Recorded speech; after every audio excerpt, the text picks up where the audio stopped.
feels like people make the same mistake where, you know what? Maybe we should get into student debt before we get into this. I don't know if you guys want to do real.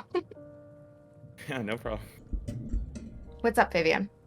What's up? How you If you doing? guys want to get on cam, you can, and I'll share. Are you streaming? Do you want my cam on? Could let me know. Yeah, I mean, I'm always streaming when I do these. Okay. I don't know. Come on. I'm not doing this out of the kindness of my heart. Like, I understand. is this Prime Guys? No, this isn't Prime Guys. This is Chaeiry. I don't know why she's hosting Okay. a panel. She So just did kind of either of decided you to do a get late night panel. So get your loans forgiven? Yeah, I did. It was awesome. yeah, I did as well for my grad school stuff. Okay. And what are your positions on loan forgiveness? I don't think you should do it at all. Yeah, I think it's a pretty bad policy for the most part. Okay. And I think both of you have really interesting reasons why you are against the forgiveness, right? I mean, I would just to hope be clear. I hope they're interesting. Actually, I hope they're boring because they're so logically true that everyone Listen, just accepts it. There's very rarely something logical that is your opinion, Fabian. Can you name one? Can you name one illogical opinion I have? That you don't want elected officials to have a say in education because you want the people to have a say in education. Yeah, I don't. Where is that illogical? Is voting elected officials not a form of delegation to have your voice in policy? It's your voice. I don't know that it's necessarily your voice. I think it's your form of offensive violence against your fellow citizens. Voting is offensive violence? Yeah, it's violent. By definition, it has to be. Voting is violent. Yeah. The only way that it's not violence is if you were specifically voting for someone with a proven track record for reducing the size and scope of the state. By the state, what are you saying? Well, you live in the United States of America, right? Yeah. There you go. That's state. No. Can you just dumb it down for me? When you want them to... Right, so the state would be an organization, a governmental organization that maintained, procured its property through violence, through conquest, and who maintains its power through involuntary property. So you mean the physical property, like any elected official who does not want to shrink the size of the United States is violence? Well, I mean, I think taxation is a form of slavery and violence, right? I think that government actions that regulate the market are a form of violence. I think that, imposing your will via the ballot box on other people against their consent is a form of violence. Yeah. So what you're saying is that having an opinion is violent. Why would I say that? Like, what are you, Kathy Newman now? But that's what you're saying, right? No. You can have whatever opinion you want. You're saying that voting for something that is your interest, that might not be someone else's interest, is imposing violence on them because they don't believe the same thing that you believe. So your vote is against them, which is violent. Does your vote matter? Does it matter if you vote? I would like to think it does. Right. So if your vote matters, that means it has consequences, which means you took an active measure, you made a behavior that had the consequence of helping elect an official that did not reduce the size or scope of the state and does so violently. I feel like instead of just saying yes to what I said, you just redefined everything again. I'm clarifying. You think that, okay. I appreciate the clarification, but I just also want the short yes or no's that I'm understanding this. You think that when I vote for something, that I am doing an act of violence against someone else because they would have a different opinion than me and would vote a different way? No. So voting isn't violence. Well, you wanted short yes or no answers, and I take umbrage with a portion of your statement, not the entirety of the statement. I'm glad we got into anarchism within the first 2 minutes. It's is that impressive anarchism? how Well, this you were always just like- happens. You were just like, you're illogical, and I was like, name one, and I was like, let's go through the logic. You know what I mean? Like, I mean, Okay, well, you could have avoided that. You could have avoided that by. To me. You could have avoided that by not just insulting me right off the bat. Like, hey, Chaeiry, how you doing? How you doing? True. I love I'm your a little set. bit I of a love the bitch sometimes. candles. We have different Thank you. political opinions. That's okay. Yours just happen to be violent. No, they're not. Okay. Well, But, let me so let me that walk you through opinion this. is Let me walk part you of through the this. student loan one. Do you believe Okay, do you go ahead. believe in trans rights? Yeah. Okay. Do you believe in socialized healthcare, like Medicare for all? Yes, I support it. Okay, awesome. That's great. So, let's say the next presidential election, right? There is a candidate that supports Medicare for all Fuck, and hold on. wants My to get rid of all. headphones they spaz out sometimes. I'm sorry. So I'm not hearing anything you're saying. Are you back? I believe in you. I believe in you, Okay, headphones. I hear you now. Okay, so a candidate comes forward, right? And this candidate says, I'm going to bring in Medicare for all, and we're going to do away with the private insurance industry, the way that it works, only supplemental, right? And so you vote for that candidate, and you're like, hell yeah, we have socialized healthcare. Well, then 4 years later, right? New election comes in. With the midterms, some Republicans gained some control, and then 4 years later, Republican president, Republican Congress, and a conservative Supreme Court. Now, let's just say instead of reversing everything that the previous administration did, they changed things a little bit. They say, well, we're going to keep socialized healthcare, but instead, what we're going to do is we're going to make hormone replacement therapy and androgen therapy and Lupron and all forms of gender affirming care illegal via this medicine. And since we don't have private insurance companies anymore, fuck you, pay out of pocket. My question to you is, why did you vote to get rid of trans rights? Why were you such a bigot?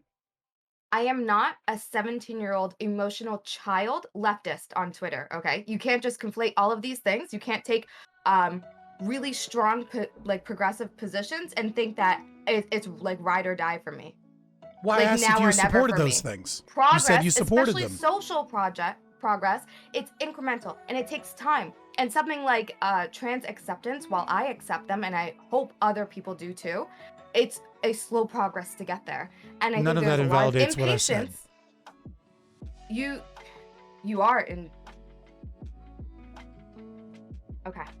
I simply asked if you supported those things. You said yes. Then I laid out a scenario where you voted for those things. And then I laid out a scenario where the consequences of you voting for those things was directly used to harm trans people, and that you bear responsibility for that for your own vote.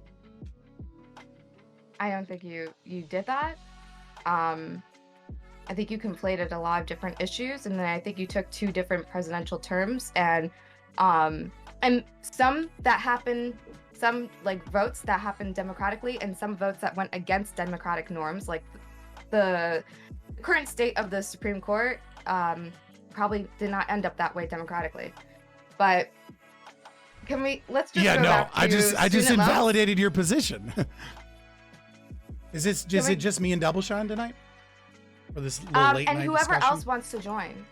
It's nice. It's open for anybody. Yeah, I hope there's more people on, because I hate agreeing with Scott, but I think we are gonna agree for the most part on this. You're gonna be retarded for agreeing with him. Okay.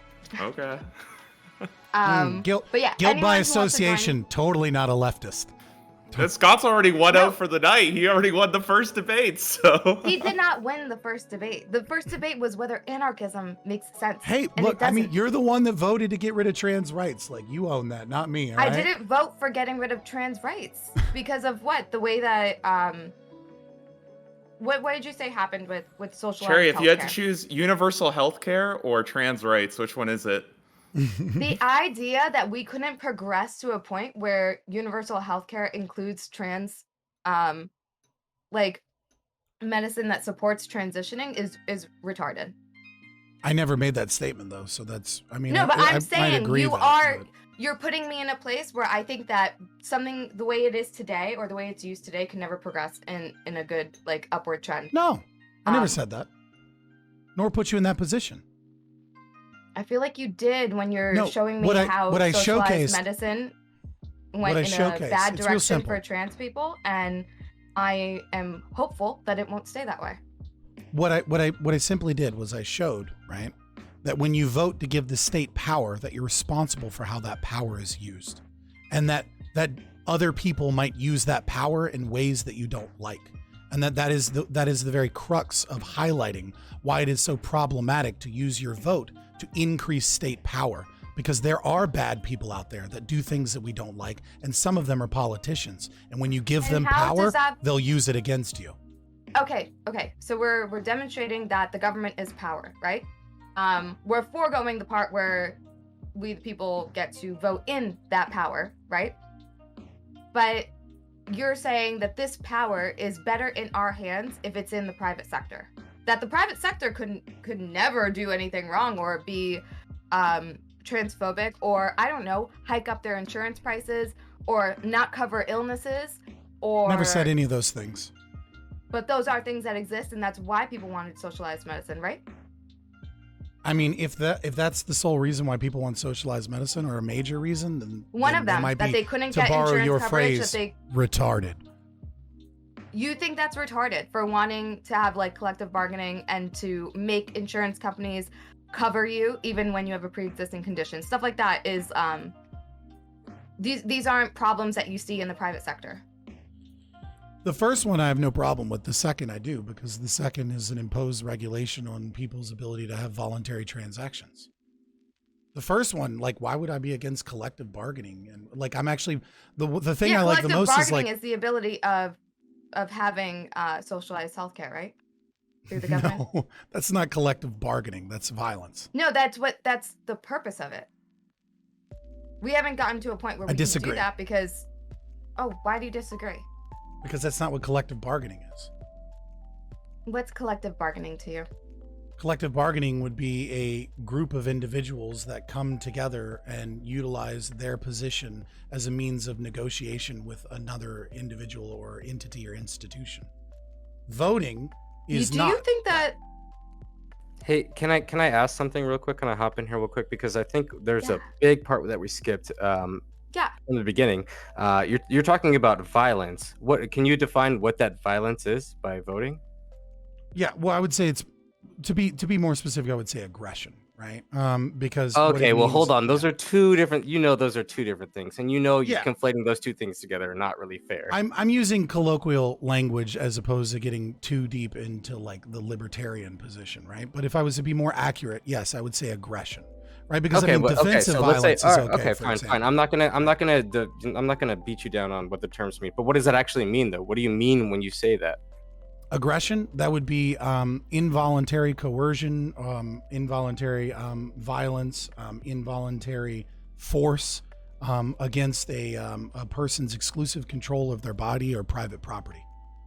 So if I place a vote, let's say, let's take a real life example. To right? be Like, the initiator of that process, to be fair. well, you said voting is an act of violence. The specific that was word for word what you said, right? Yeah, so like I said, I was using vote, colloquial language, but let's say aggression to be more specific. Sure. I'll even give you. I'm not even gonna worry about which word we use there.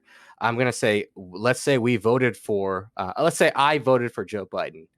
And who am I like aggressing against or putting violence against? Who are the people that I am doing that to? Okay, so just the people who disagree with me. Every single policy, right, that is enforced by law, that is ultimately backed up.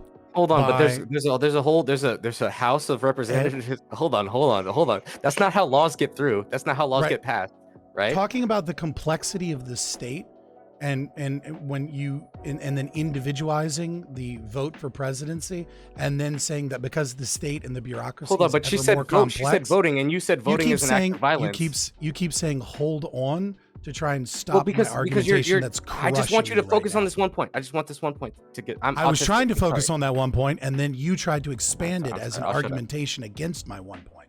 Right? We can go into the entire issue of the state if you so choose, but I don't think that is productive to the conversation. So, when you vote for Joe Biden, right, every single solitary thing that Joe Biden does that imposes the will of the state, even if that will is pseudo backed up by some bullshit social contract of majority vote, that is a form of aggression against another person, is violence that you actively supported and helped place in power. Period.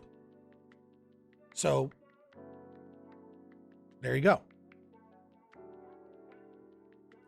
What would your alternative be? Anarcho-capitalism, baby. But I know, but that doesn't describe that. Hold up. I prefer incrementalism. I prefer that if you were to vote, this one, Chaeiry. Hey, can you tell me? Okay, in your form of anarcho-capitalism, when we have disagreements about how the country should be ran, how do we decide those? Well, we don't have a country, so. Let's say there's disagreements among a society. How would you figure right, in a community, right? It depends on how the community is set up. Wait, when you say community, why are you differentiating between a community and a society? Because we're talking, when I assume, and maybe I'm wrong, and everyone else can pop in if I'm saying something stupid.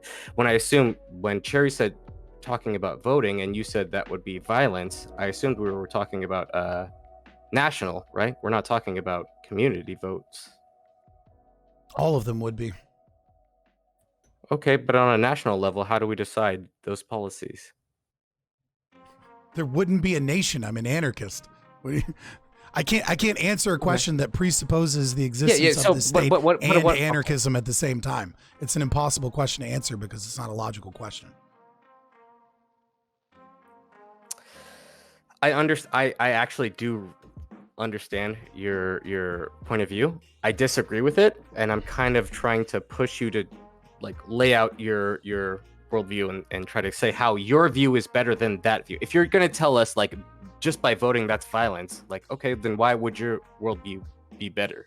How is this going to my world? I wouldn't be a king of the world. Everyone in your ideal society, is everybody just have the same opinion, and that way they never offend anybody somehow? What? Because you said that if I vote and it's a vote that's different than how someone else wants to vote, it's like violence or aggression onto their ideas or ideals, right? There's a difference between having an opinion and making an action in support of the state that advocates for the violence of someone, right? You can have whatever. So how do you make an action? Hold on, then how do you make an action? How do you decide? How does the country or the community decide to make an action? Pick one. What are you talking about? Let's do something really fucking simple. I support gay marriage. This person does not want gay marriage. In your society, how do they resolve that if they are never supposed to disagree with each other or try to implement something against each other? So in my society, let's just assume we're in Ancapistan, right? And that we're not in a covenant community.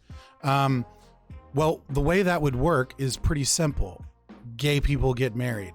You can't aggress upon them. And the other guy doesn't like it and tough titty. And if he wants to live in a community... So it's not violent for that person. Because they think it's literally against their religion. Okay. I don't know how to drill into your head any further that you can have whatever opinion you want. You just can't aggress upon people. Hey, but the person who is against gay marriage... They think it's aggressive for you to allow people to get married and be gay because they think it's an act against God and that you are destroying the world. They have fantastical but that's not aggression. Ideas. They're just wrong. To them, it's aggression. To them, they feel like they are surrounded by sin. Do you understand that? Yeah, I understand that they're wrong and that's not what aggression is. Yeah, so we know that they're wrong, but you understand how we are aggressing on them in their fantastical mind. You're choosing not to see it as a real disagreement or a real offense to them, and then you resolve that super easily. Yeah, except it's not aggression, so it doesn't matter. Have whatever opinion you want. You're saying think it's sin if you voting want. is aggression. So if you are going to allow your society to have those marriages, then it's aggression on them. No.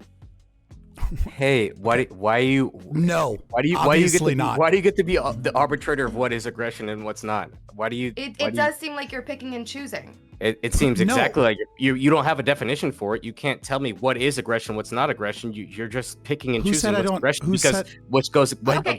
hold on. What goes I against literally you? gave you a definition of Okay, go ahead. aggression. I literally already gave you a definition of aggression, and now you guys are just choosing to like Okay, how about this try one? and How play about this one? language police. I don't understand. No, it's This not is silly. language police. It's I- really it's no, picking because you out can't- a place where you're being inconsistent. So Am I women, now?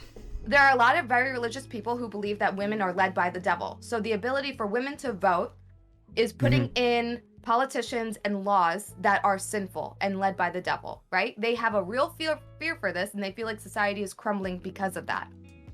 Would you, in your world, view it as an act of aggression to allow women to vote, since there are a portion of religious men and women who feel like they shouldn't vote and that it's ruining this, like, the world around them for them to be able to vote? Well, you know that I already stated that voting is an aggression, so it doesn't matter whether or not it's women or men.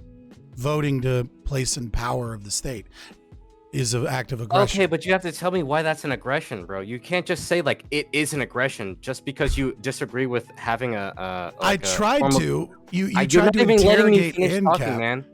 and then you like started You bringing up yelled a at me bunch of for irrelevant interrupting you. shit. Can you let me finish, please? I didn't yell at you. Okay, I'm sorry. I would You never. disagreed with me for interrupting with you. Can you let me You s- finish? why please? would I yell at? Why would I yell at a beautiful man with such a beautiful goatee? Oh, come on, man. I am an old man, and I'm 32, man. I know I got a baby face, and I look young, and all that good stuff. But come on. Wait, I have a question. What about like something like abortion, for example, right? Let's say a society wanted an abortion and somebody considered that an aggression on the fetus. I think it is. I think abortion is obviously an act of aggression. Gotcha, but like, what if somebody? So you're saying that like in that society, what if somebody did want to have an abortion? I mean, they Whose side do you can take, want the to have person an or the abortion all they fetus? want. They could. I mean, they can want to have an abortion, but an Yeah, so abortion is let's- an act of aggression. Sure. Want, but can they do the abortion? I mean, you would presumably try and stop them from doing the abortion, obviously. So in that society, you would stop someone if they wanted to go and pursue an abortion. If they wanted to pursue an abortion, yeah, why wouldn't you? It's murder, obviously, and dismemberment Well, of a but- human body. But what if they don't believe it's murder? They're wrong. Okay, so Then they feel like you're aggressing on them. But yeah, They can because now feel you're taking that away way. their. Well, They sure, but now you're initiated- basically they saying, initiated you're saying the that the aggression. only thing that matters is your version of aggression, whether or not you're taking away Yeah. the rights that you agree with. Essentially, if you're aggressing on someone's rights, but you don't care about those rights, then it's not aggression. That does Do you what? see how- No, that's not Do you true at see all. how I'm an you're coming up evictionist. I'm process pro-choice. picking and choosing? I'm pro-choice. No, I'm an no, but- evictionist. No one's asking for your personal politics, right? I mean, but that's it does literally what he seem was like you- asking.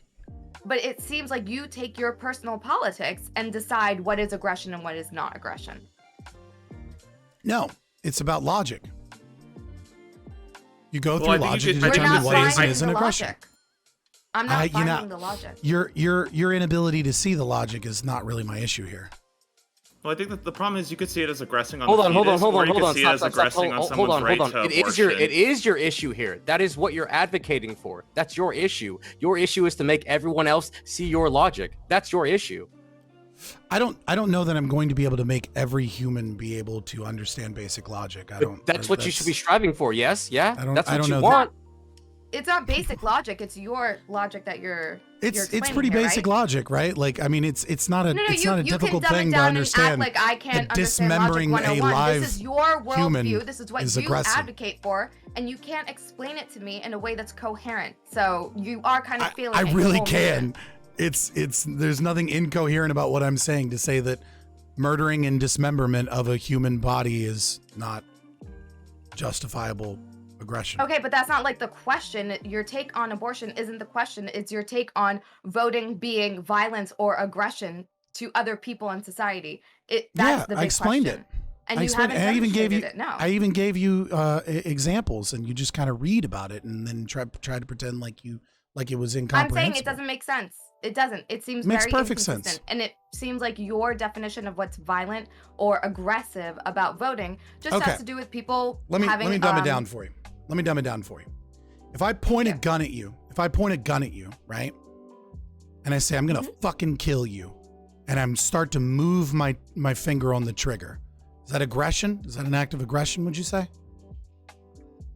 Move your finger on the trigger? So you shoot. Right, like I'm starting to squeeze the trigger slowly. I'm about to kill you. The barrel of the gun is pointed at you. It would just shoot, so you would kill me. That would definitely be aggression. That would be murder. But it's not a hair trigger, right? It's an older gun with a real slow trigger, right? As I'm moving the trigger, it hasn't gone off yet, but I'm pointing it at you and I'm telling you I'm about to kill you. I'm slowly squeezing the trigger. Am I aggressing upon you? Do you feel justified in, let's say, I don't know, defending yourself? Yeah, probably way before you start squeezing the trigger. Right. Okay. Now, let's imagine that there's two people with guns, right? And I'm pointing a gun at somebody, and I'm doing that, and I'm slowly squeezing the trigger, and I'm saying, you have to shoot Chaeiry, motherfucker. Shoot her, I'm going to blow your brains out. Now, that is you voting. You are the individual, right? That is removed by one step. I don't know from how the you gun. connect those things. Hold on. You missed me. Maybe I'm a fucking idiot. Maybe I'm stupid. Can you slow it down for the dumb people in the room? Right. So what I'm saying is just because you are not the individual that is directly taking an action that is aggressive, right? You are not the cop, for example, that is kicking down the trap house door and like shooting Breonna Taylor in a fucking in a throw of fucking bullets. Or through just the because window. you're right, or whatever, right? Just because you're not that person, when you use your vote to advocate for policies via your vote, you actively go to the ballot box and you say, I would like to continue the war on drugs. I think the war on drugs is good. You bear responsibility for the victims of the war on drugs by voting. Wait. Who's voting for that? No one's voting for that. We're voting for politicians that want to, that we think that represent our ideas the best. We only have certain options, and these are the options we have, and that's who we vote for. Right, you're voting for the lesser of two evils. What you're doing is you're abstracting yourself from the decisions that they make. Fabian, let me ask you, what about the person who sees that there's a candidate that they can vote for that isn't promoting the drug war, but they choose not to vote? Is that person also pulling the trigger? What? Inaction is not an action. In your world, world, what are you talking about? In your world, it seems to be consistent that not voting would also have to be violence and aggression. How would not doing an action be the exact same always consistently with doing an action? This is not true. Because you're either supporting something that is going to kill people, apparently, or you are not putting your vote in to go against killing people. How is it not the same? You ever heard of the trolley cart problem? No, what's that? It's like when you go to like philosophy, like 101 or ethics 101, right? It's kind of like how you tell the difference between like deontology and virtue ethics and like consequentialism and like rule utilitarianism, all the different schools of normative ethics, right? And one of the classic like thought experiments that they use is that there's a trolley, like a train, right? And you're standing by a lever, and on one side of the train tracks is 5 people. And if you don't touch the lever, okay, I've seen this. Okay, yeah. Well, it's either 5 people die or 1 person dies, right? But one person that you know or 5 strangers. Let's keep it simple. It doesn't need to be anybody that you know, right? If you pull the lever, it will move and it will actively kill 1 person, right? If you do nothing, right, 5 people will die. So what this does is this shows that there is a distinction in moral questions about inaction versus action. So if you're a consequentialist, you would say you have no responsibility if the 5 people die, although you could have taken an action to save 5 people. Right, but you would have had to have actively murdered 1 person. Yeah, but that's what I'm saying. You're saying that there's no responsibility on the person. Hold on. Make him stick to his point. Is that an act of violence? If I decide not to do anything, is that an act of violence? If you're going to tell me that when I vote is an act of violence, is that an act of violence if I decide not to do anything? If you decide not to vote, and just like if you decide not to no, you brought up the trolley car experiment. So is it an act of violence for me not to do anything? Like I said, if you decide not to vote, just like deciding not to pull the lever, it is not an act of aggression or violence to do nothing. However, if you do pull the lever, you've intentionally murdered 1 person. You've intentionally taken someone actually, who would not have died. I'm curious. Let's and say that there killed were 0 people on the other track. Would you still say you have no moral responsibility whatsoever, just because it's not on you? You didn't take the act that would have killed the 5 people. I would say that you probably have a moral responsibility, but that wouldn't be a libertarian answer. That would just be my own personal answer as a virtue ethicist. So So it seems like I'm gonna pop out because I feel like right? I'm just like here like dogpiling on this guy, and it feels unfair. Like it feels like. Hey, listen, if you want to talk about anarchism, I didn't even come here. I was here talking about something else. I came here to talk about student loans. I'm just curious. You are one of the most handsome dude I've ever seen on Twitch. That guy. Thank you. Hey. I'm gonna pop out here, but I don't want to dogpile on you, man. I feel like it's turning into like a 3v1 situation. I mean, like, dude, I came here for a debate about student loans on a panel. I don't care. Like, I mean, I do this all the time. Every panel I go on, every time I do Prime Guys or Hippy Dippy or any of those other panels, right? It's usually 7-on-1 at some point because I'm an anarchist. Mm-hmm. I think that I think you care so much about how you want the world to be that you've figured out a way to like get everyone on board with how you do things, and that means like encouraging people to like not vote for some reason or shaming them out of voting. You understand that not voting, you understand that not voting is doing bad, right? There's going to be a winner regardless. You cannot just destroy democracy by not participating in it. It only fucks you. You just don't have a voice anymore. And then you will feel like people are aggressing on you because guess what? Your form of like political activism or advocacy is to not fucking vote. It's to not even participate. Like, what have you been listening to anything I've said so far? I don't know that you've comprehended anything I've said thus far. I've heard you say that voting is violence. And see, you're trying to summarize my positions by simplifying them, and you're missing principal elements. You're missing principal elements of my argument. You're missing principal elements of my argument. Okay. Right. The principal element of my argument is I said voting for an individual that will increase the power and purview of the state is an act of aggression or violence. Not voting for someone with a proven track record. Every politician is that, right? Not every politician is that.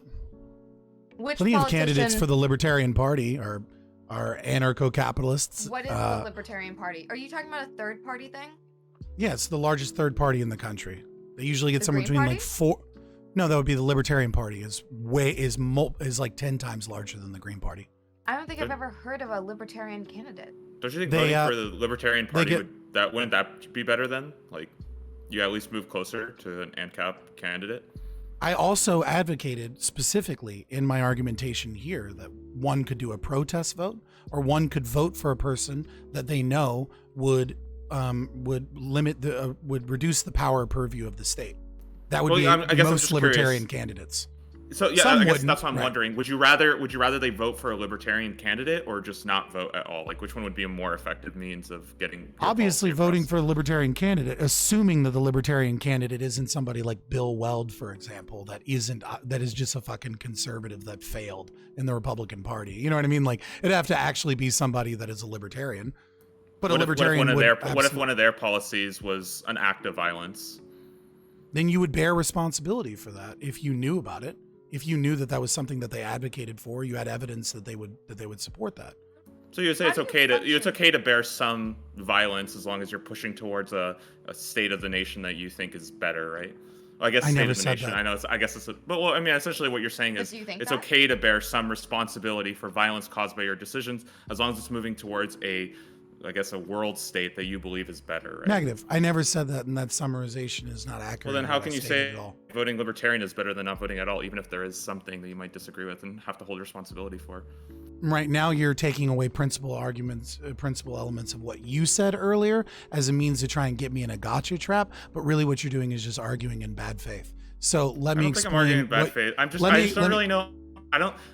So my underlying thing is I don't even know how you get ANCAP without voting. So it's a little weird that you would essentially say not to vote. When I'm at least happy to get you to say voting third party is better than not voting at all. So. Again, so the original statement that you made, right, was that Let's say they do something. I said that you would bear responsibility for that, and that would be wrong if you knew that that individual supported that position, or if you had reason to believe that, right? Such as some form of evidence, like off of their voting record or something. But if you vote in someone with as a defensive measure of the violence of the state that is already being utilized against you, to reduce the power and scope of the state, and then they betray you and they lied, that person is the person that committed fraud against you. You are the victim of the lies that they told. You are not the initiator of the aggression in this instance. Okay, but I guess just to like reiterate though, if like let's say they do have a position that could be considered violence, right? You would you shouldn't vote for them. You shouldn't vote for them at all if they have any position that could be considered violence or aggression. Yeah, you shouldn't vote for them at all. If they're supporting ideas of aggression against other people, you can't call that a moral thing. It's impossible to justify that morally.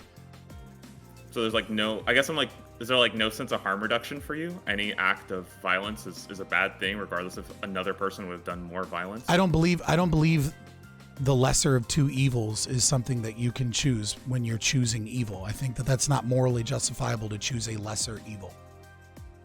So like, I guess you just don't believe in harm reduction at all? Who said I don't believe in harm reduction at all? Well, because it sounds like you're saying the lesser of two evils. It's essentially harm reduction, right? You can't equivocate terms that do not mean the same thing and then blame me for not doing one because of your equivocation. Then I prefer not to choose at all. Come on, DoubleShine. You've been on a lot of panels. You're better than this. I think if you have two evils, but one is worse, choosing for the one that is not as bad is harm reduction. Right. No, that's not harm reduction. What you're talking about is a consequentialist analysis of the utilitarian decision of doing that. If you were to take it from a virtue ethicist position, what I would say is that you're being a coward. And if you were going to take it from a deontological position, it would depend if that violated your deontological positions. And if you were going to take it from a libertarian ethics position, logic, I would say that it's morally unjustifiable because it's not a logical decision.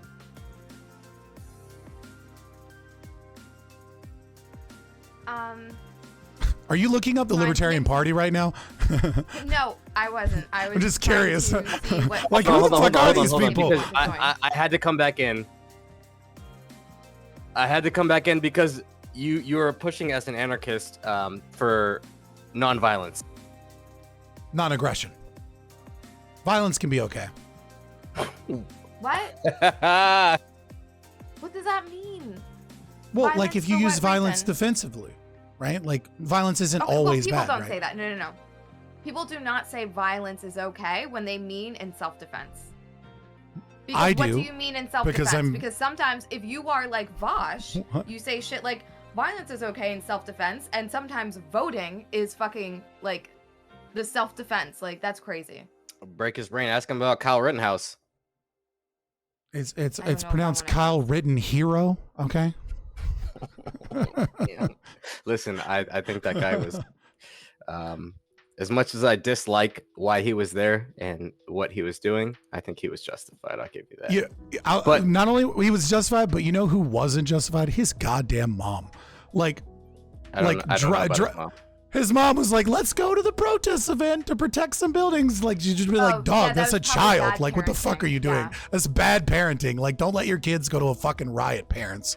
I would never let my kid hop out the car with a fucking gun. Like you probably, if you need a gun where you're going, you probably don't need to go there. Okay, You should have so you should have a gun wherever you're going. Hold on. But the whole anarchist thing, how do you, how are you going to overthrow this government, or how do you still have. I only want one answer. What do you do when people disagree? When people in the country, your community, your neighborhood, however small, your household, however small you want to bring it down to, what do you do? How do you resolve these disagreements? What do you do? And if it gets so bad, hold on, let me finish. If it gets so bad that these people disagree so much that violence is necessary for one side to win, who is justified? So you want me to explain how humans resolve disagreements in all contexts? No, You have any idea how absurd that question is? Not humans. In your worldview, what is the prescription? There could be a billion different prescriptions here. Like, that is too vague of a question. Give me an example. Give me a specific example, and I'll follow you. Well, how about you give me an example of a conflict and then ask me how would best be resolved? And then I can give you multiple examples of things that could be forms of conflict resolution that apply within anarcho-capitalist philosophy. See, the thing is that anarcho-capitalist philosophy is about refutation of unjustifiable positions and descriptive legal ethics. It's not necessarily saying this is the government, right? Fascism, for example, says this is how we do things, right? It's different, right? The founding fathers, when they set up the Constitution, they said this is the framework. I don't understand how you resolve anything within that sort of society or community if everyone doesn't get to have their differing opinions and voices. Everyone gets to have their differing opinion and voices. Yeah, so in this current form, we do that through voting and democracy. That's not true. How is that not true? Okay, define your voice. Let's start there. What do you mean by we get to have our voice? Because you're not talking about freedom of speech. What you're talking about is actively being able to pull the levers of the government in the way that it's used against other people that disagree with you. Before you use the example of trans medicine getting rejected, right? Through the government. Do you think that that is not a representation of the current voices in this country? You'd have to be more specific as to what your question is asking. Do you think a majority of this country currently believes in transitioning and providing medical care for people transitioning? It depends on what age you're talking about, but for, I believe, the most accurate population, obviously. Shh. It depends. That's not what I'm talking about. I'm talking about the individual transitioning, right? So assuming we're talking about adults transitioning, I think a majority of the current population believes that that there's nothing wrong with hormone replacement therapy. And you think a majority of this country believes in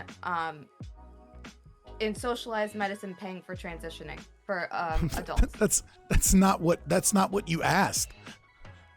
I think that's what I asked. You didn't have the stipulation of socialized medicine. Well, your example before was socialized medicine. No, when we talked about this. Well, do you want to carry in the entire argument as an implication on the questions that you're asking? I was using that as like why I'm bringing this up now. Okay, so you are saying, fuck, you're making me lose my trail of thought. I don't know why you're so defensive. Maybe it's because I came here for. He's sidetracking you from every question you ask. He won't answer. He won't directly answer any question you ask him. Dude, I am answering all of your questions. It's just when you ask stupid questions, you need to clarify. People disagree. If you're telling me that voting is violence, how do you decide when people disagree?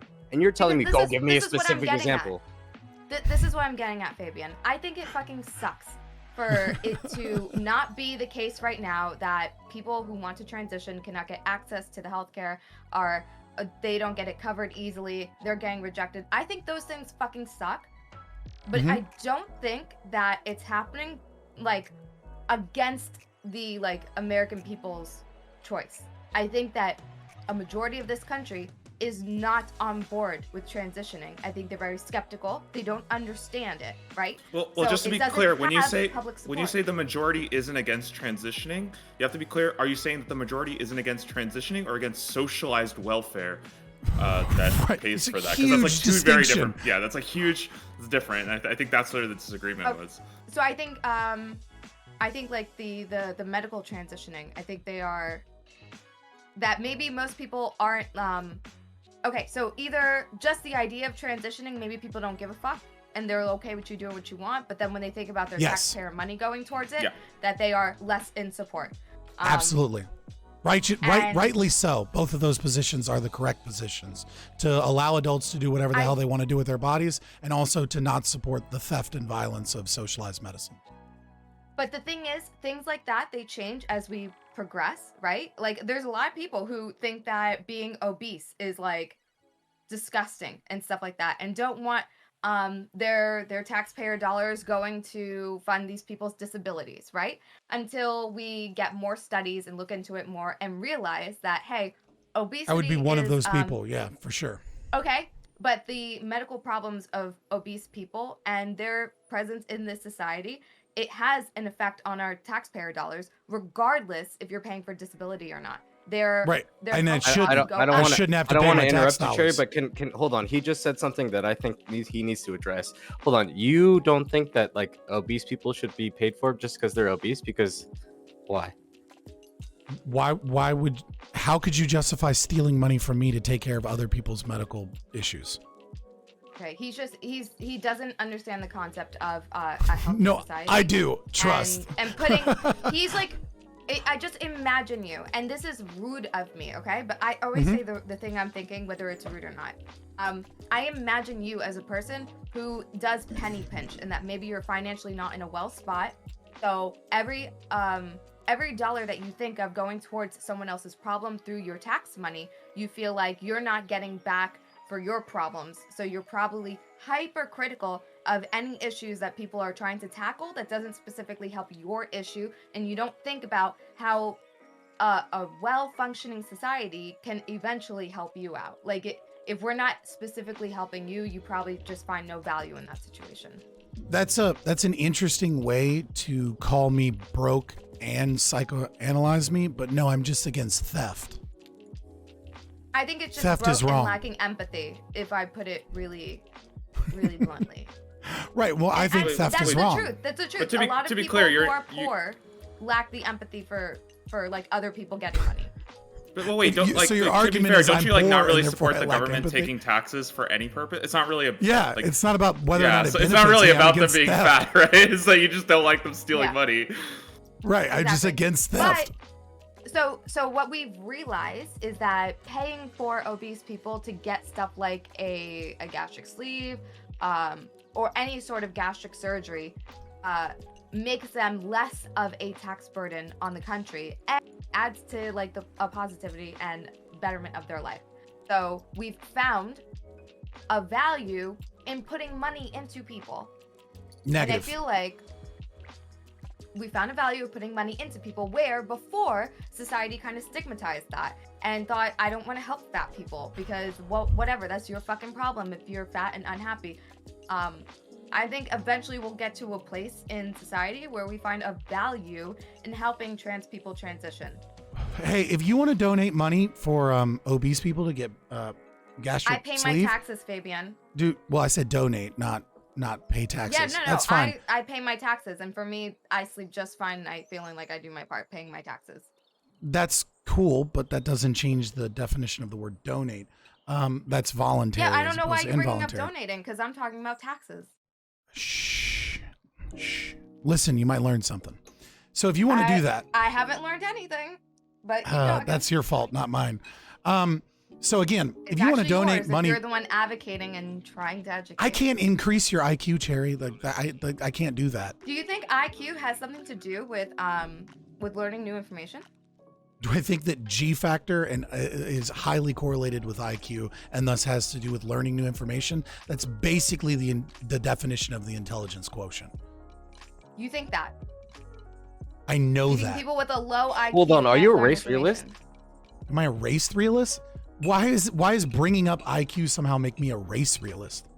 Oh, I thought you said genes had to do with. No, G factor. Maybe I misheard. G factor is the psychological Okay, definition. I misheard. I'm sorry. For like, I thought you said genes. Okay, sorry. no, G factor would So be that's like. that's why I asked. I misheard. Sorry. No. G factor would be like general intelligence, right? An intelligence quotient is the mechanism or the test that we've derived through psychology to best test G factor. But of course, it's not a perfect 1-to-1, right? The IQ isn't a perfect score of like what your actual G factor is. For example, it doesn't measure kinesthetic intelligence. Some mechanical intelligence doesn't seem to go through. There are some issues with like education, such as in terms of pattern recognition, as well as societies that have grown up in housing units that don't have square corners, right? Have a more difficult time with some of the puzzles. So like if you grew up in like an indigenous tribe, for example, you would score lower on the IQ test to the best of our ability because I'm sorry. your Listen, pattern I recognition thought you has said issues. Gene. I'm sorry. You said G factor. I thought you said Gene. I'm sorry. It's No. I'm not- No. I was I just thought you said Gene, explaining. and that kind of. I was like, oh, whoa, what is this guy saying? Real quick. No. I Sorry. realize since the Listen, onset of this Fabian, conversation that this is no longer you a debate about the understand- student loan thing. So I'm just using this never as an got to opportunity to it. hang out. It never got to fucking student loans. Right, but because I do feel you like, have three people I feel like you interrogating and understand. insulting me and not Well, understanding that's why anything I'm I saying. hopped off But you before because have I to thought know I was you have an dogpiling. That's why I was unpopular gonna opinion leave. about I'll leave. I can democracy. leave again, man. I don't want to dogpile. I don't care if you dogpile me. I'm having fun. It's fine. Wait, I'm But curious, I feel Scott. Is like- your Yeah, but argument then you against can't student complain loan? about it. Is your argument against student loan just that you shouldn't be using taxpayer dollars for it? That is. I think that what we should do is that we should forgive all interest on student loans, right? And that we should abolish Pell Grants and student loans in general, just across the Whoa, board. why Pell Grants? Hold on, why Pell Grants? Because it's stolen money. Oh no, Casimir. Oh shit. What's up? Who's this? Hello. He's a friend of mine and another anarcho-capitalist. Hey, there we go. Now it's now. Oh my God, there's- It's not a Really dog pile anymore. Technical stuff. There we go. Hello. There we go. Now it's. What are you doing? Wait, mute your Blowing stream. my cover like that? Mute the stream.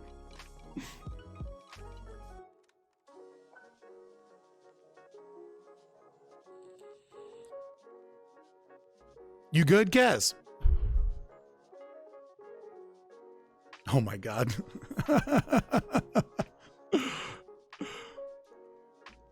Now they're muted for good. I don't know if they muted the stream or they muted themselves. Right? Oh shit. Yeah, so I don't want you to feel like you're attacked. No, or no, feel like you have to, I'm like, sorry. call me I'm fixing some stupid technical issues in for- Discord. for disagreeing with what you know is not a popular idea or opinion. Like I feel mean, like that's a you're cheap right. way to get out of not like convincing me by just telling me I'm stupid. What do you mean a cheap way to get out? No, I'm explaining things and then you're either not getting and it I'm not agreeing with in a- it, in a- right? in a and I bad- think that's fine. like really badly, really poorly understanding, or you're just But I'm being not pretending to be an disingenuous. expert.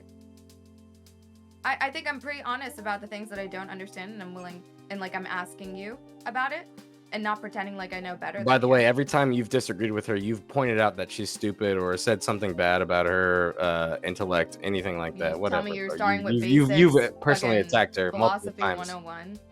I mean, I personally don't care, but you have to understand that that's you can't call other people listen, bad Cherry, faith. you when know, I that's how talk shit you to are you on arguing. Twitter. Listen, I talk shit to you on Twitter, Cherry. You know, so I know. I'm not a huge like Cherry stan or anything. I'm not sticking up for her. I'm just saying like don't personally attack her if that's the argument you want to make.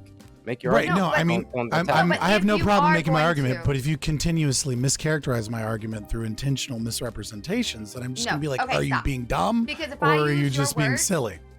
If I use your words to summarize your argument, that's not like bad faith or intentional, like trying to get a dig at you. But if you are gonna turn around and be like, oh, this is 3v1 and you guys are so bad faith, but that's how you are like interacting with me, like, come on, go. There's a find way to somewhere solve else. this. I'm no There's a- victim there's a here, simple it's way to fine. solve it. Let's solve this.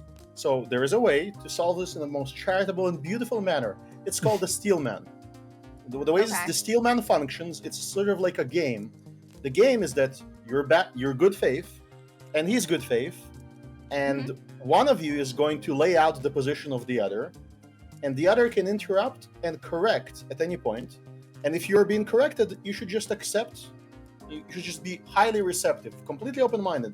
You're not accepting his argument, you're accepting his attempt at explaining to you so that you understand it. And then once you lay it out correctly, you can refute it. So that's, when you do a steel man, you will be basically vocalizing his argument for him.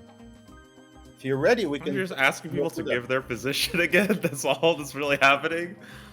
If you're Well, saying yeah, I want no, you to but there's- steal, man, but you can correct me if I'm wrong. Why don't you just ask them to give their position again? What's the point? I'll explain why. Because as you say it as a human, as you say the words, you tend to understand. And when you make a mistake, that actually highlights where you need to be slightly corrected. Because we're To be communicating. fair, this guy is giving a really good take, and I really like what you're saying, and I think you're absolutely right. But I don't think we've gotten to the point where we even actually understand each other's points.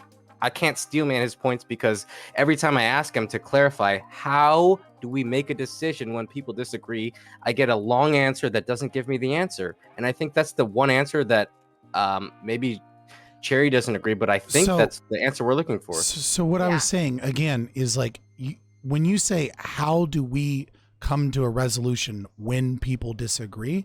Like, for me to answer that question would require me to like write entire libraries of knowledge, right? Because it's a very open-ended question. So like, I could say, we could talk it out. We could use rights enforcement agencies. We could. What if I decided I don't care what? Like, What if I decide no matter what, whatever you want to do, I'm not going to do it. I'm not going to do it. I don't care what you say to me. I'm so badass. We have that. So long as you don't. I'm just not going to do it. No. So long as you don't aggress upon me, disagree with me as much as you fucking want on your own property. Even though I'm breaking the rules that society has agreed upon, you would still allow me to break those rules. No, we haven't explained any rule breaking, right? Like that's why I said give me an example. Let's give you an example. Let's say okay, I'll do a light one, very light one. You an example. My neighbor has a lemon tree. I'm going and taking lemons out of their yard.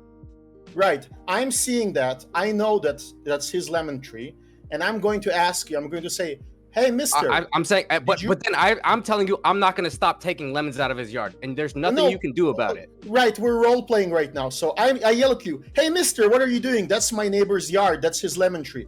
Do you have a contract to be able to take those lemons?" And if you say no, then what if I have a prior agreement with that guy, or if I know that guy doesn't mind it, I'm going to stop you from stealing from him because I'm a nice neighbor. How are you going to stop me? What are you going to do to stop me? You're gonna violence. Okay, there we go. This is what I wanted Fabian to admit. He wants the violence. He didn't want to admit it before, but I'm glad you came back in here and you showed it stop up for us. whatever The you're violence doing. is there too. You didn't stop. So the question is, do you want to live in a world, right? Do you want to live in a world where people just steal from each other, right? Because I see that you're a thief. No, I don't want to. I just wanted Fabian to admit that in his world, at some point in time, he's going to have to enact violence. I already told you that. Yeah, the question is not about whether I literally said violence can be good. What are you talking about? Whether it's justified. Yeah, he did say that. I think you were. I might have missed that. Yeah, we're talking about justifications. This is what we're doing right now. If there is something that we can conflict over, it's very important. If it's something that is a conflict. Now, what is a conflict that's meaningful? The only thing that's meaningful, like if you are doing something in your own room to yourself, I can say that it's potentially immoral. If you waste your time playing video games and being a degen, I would say that's not very moral of you towards yourself. But that's my personal opinion. Now, when does it stop being my personal opinion? When you say, I'm going to do something, I'm going to go out and steal someone's car. Now you're doing something. Now it's an interaction between two people who have a disagreement. One guy wants to keep his car. The other guy wants to have it. Now, we as outside observers should have some objective way to evaluate what's going on. It's not just our opinion. We're observing something, right? So if we're observing you stealing a car, right, then we can say you're a criminal. Now, what do we do about it? It's completely separate. We can go into law. That's the huge part, no?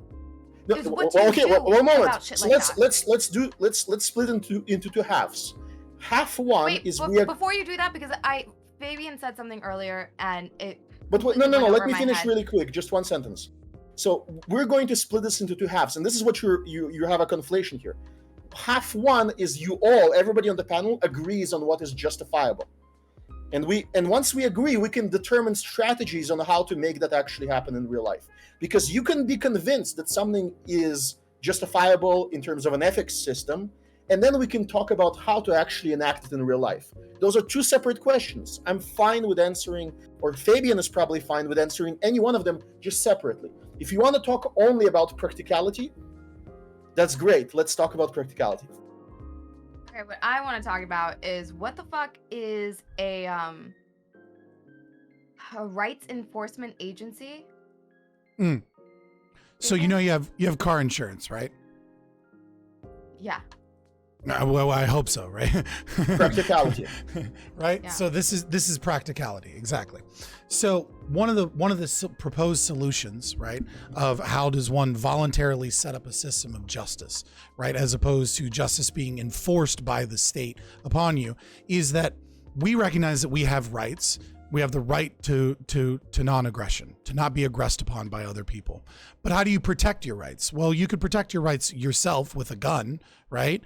But like that's not necessarily the best way to protect yourself, and your property. Let's say someone has more power than you, or there's a bunch of people with guns, right? And so what you do is, just like a car insurance company, you could presumably hire a rights enforcement agency, and you pay them a monthly So is fee. this the police?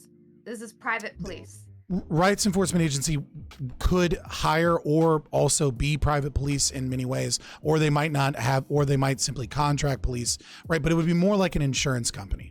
And the way that happens, because most things don't actually need the police. So everyone pays money in order for this private police agency to be able to Well, not staff and everyone. function. You, the individual, pay money voluntarily for someone to protect you. Come on. No, if what you can do is you can isolate an area and say that this is a gated community. Let me ask him. Let me just ask him. Wait, do you understand what a gated community is? It's a simpler example. Have you ever heard about a gated community? Yeah, do you know that there's a rent-a-cop in front of the gated community that everybody pays into? What's the problem? That's why I'm asking. Everyone's going to pay into this private police. Yeah, right? everybody, when they wanted to move in, the rent-a-cop has no legal they enforcement. decided to pay. They said, we want to move in there in order to live there, to have a lease on the property there. I'm not saying anything different than you. Kaz, relax. Let her interrogate me for a moment. I am elaborating that everyone would pay into this private police department, right? Well, not everyone who wants to, right? Everyone who wants to. Who would not? Explain to me who would not pay. Someone might choose a different company, or someone might live off soft to the. So you're someone thinking might that live. There would be competing police. Yes. Almost certainly. So then I can have a situation where this one policing thing I'm saying is aggressing upon me, so I hire a different private police. Potentially, to go after yes. Those private police. Potentially, if they're aggressing upon you, yes. And why would that be endless chaos? That's awesome. Imagine authority there. Imagine if a policeman is knocking on your door and he's telling you that you're guilty of awful crimes and you're really scared. And then I say no, I'm gonna get a different police who agrees. Wait, yes, no, right that's now, beautiful. no, right that's now, awesome. Right now, yes, but no. Imagine it right now. Right now, if I'm in a city, right, and the police is at my door and they're bashing my door, and then I ask them, "Hey, do you have a warrant?" And they say, "Screw you. Our cameras are off. We're going to enter your home. We're going to beat you up. We're going to place a gun into your hand, and you can't do anything about it because we have the monopoly of violence here with local police. So you better open the door. You better do." No, you want it, but where the police are the victim. Give me an analogy that doesn't fucking gas people up who fucking hate the police. Give me one where the private police company is the victim. Do that one. Okay. Yeah. The reason why you want to shut down that analogy is because you're showing invoking you emotion in it. That's why. Oh, you don't want an emotion. Losing the rationality here. Yeah. Okay. I don't think you're losing any rationality. I think that when I'll give you, I'll remove. Listen, when police is involved, there's always high emotion. But let me give you an unemotional idea. So in Brooklyn, in Borough Park, where there's Orthodox Jewish communities, you have two options for every public service. You have the local service, which is among the Jewish community, or you have the city service. Hold on, why is it among the Jewish community? Why did you specifically point that out? I can explain, because they have what's called Atzola, which is their ambulance service, and it's just a private ambulance service like any other. They have a special number. But you can call their number directly instead of calling 911. And when you call their number directly, that's who comes. When you call 911, the dispatch selects the closest private service that's within the region and sends you that one guy, because there's a monopoly on dispatch. But you can call them directly. And then if somebody calls 911 and somebody calls Atzola, whichever ambulance comes first, that's the one that takes the call. Now, you can imagine And who do those people have to adhere to? Is there a law that they have to adhere by? A higher authority that they have to adhere by? Anything like that? We have a certain standard. The answer is they do. Wait, Well, what's standard? Who looks over the standards? Who decides what the standards are, and who makes sure they're following the standards? Right. So there is. We'll get into that. There is. We don't have to. come They on! No, abide but by that's state the biggest regulations. thing. No, Right? no, You're I'm not- an I'm- ANCAP, right? I'm well. Okay, let's go into the hard philosophy. So we have this method called argumentation ethics. I'm not going Dude, to do explain not it try on to this- explain. I'm not explaining it. Please, not everybody at once. I'm not going to explain it, but let's just say that he's on your side. He's an there ANCAP ex- too. No, it's there just is- like you there is- guys would never understand it. Well, No, the problem okay, is they I'm do trying to understand speak. it. Wait, you That's ask a the question. problem. Whoa, And people who that don't understand it defies end them up like in that this, book and that's file. probably really Wait, let me frustrating speak for for you. at least 20 seconds. So he wants an immediate answer. So imagine. I want the baseline. I want to simply Have you talk ever- to me have like you I'm. ever- Talk have to you me like ever I'm read the 5, bro. Bible? Talk to me like I'm dumb. Yes, I'll tell. Have you ever read the Bible? Do you know about the Ten I Commandments? actually have read the entire Bible. Excellent. So I've read the 10 Commandments. you know, what's the main problem for an atheist with the Ten Commandments? I don't know. You tell me. There is no other God than that. No. The problem is At that, least I'm an atheist. I read the entire Bible. I was a Christian. Okay, I but converted. as an So that's atheist, my- what's your well, if first you ask me answer? that's my answer. So. but Hold on, your let answer him is get that his question out. your answer likely is that God doesn't exist, and therefore the Ten Commandments are not justifiable. They're just like somebody wrote them sometimes, right? They're just like opinions. Sort of, yes. Yeah, maybe. I think Unless I you think believe in maybe God, then you most believe in the atheists would probably say that. Yeah, I would agree. Now, what we have, what we're not going to do a stream on it right now, but what we have something similar. We have something that's explained through logic, and it's proven through logic in a way that you can't argue against. So, Well, that's And when- convenient. well, that's convenient. Hey, if you want to challenge Scott on it, he's very good at explaining. No, I'm just saying when you bring up an argument, say, hey, by the way, there is no argument against this. It's like, wow, that's really cool. Okay, I'm that's- glad I'm not the it's- only one that caught that. It's but- indeed I really mean- cool, but DoubleShine, I'm not saying you're wrong. I'm just saying No, this is but like a very interesting way of presenting We don't it. know whether I'm right or wrong. Like, imagine that I'm showing you a watch, right? Like, I'm showing you a cell phone, right? I'm showing you a cell phone, and I'm telling you this thing allows me to call, right? And you tell me, how does it work? How does this work? And I'm like, wait a minute. Let me. I'll tell you how it works over a college degree worth of time, right? Scott was right. I'm too stupid to get this. No. I'm not Do you understand this analogy? Do you know how this cell phone works? Do you use a cell phone? I mean, not really, no. Well, I don't know how it works. I understand how Exactly. it's You don't all really know, but if I tell you that this exists, and there's a scientist somewhere that logically proven how this exists, and therefore it's in my hand, that's not difficult for you to imagine, right? Okay, but I don't want to get into meta philosophy, and this is Exactly, you don't want to. That's why I'm using a stupid because it's so analogy. boring and so dumb. And Yes, no one- exactly, No one that's has the why- answer. No one has the But do answer. you understand? Tell me. No one has Do the you answer. understand? If You anyone had the answer, we would be not having this conversation right now.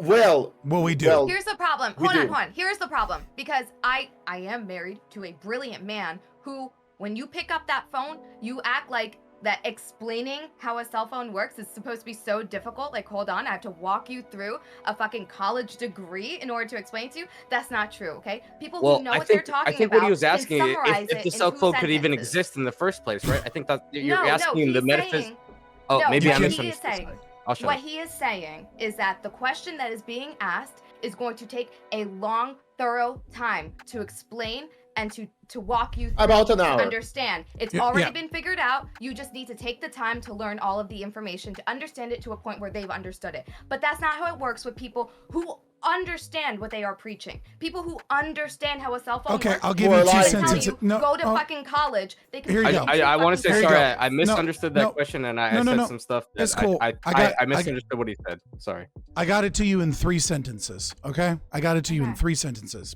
Promise you're not going to understand it, but this is the summary. Being alive and forming a proposition is a performance that only the libertarian ethic is valid.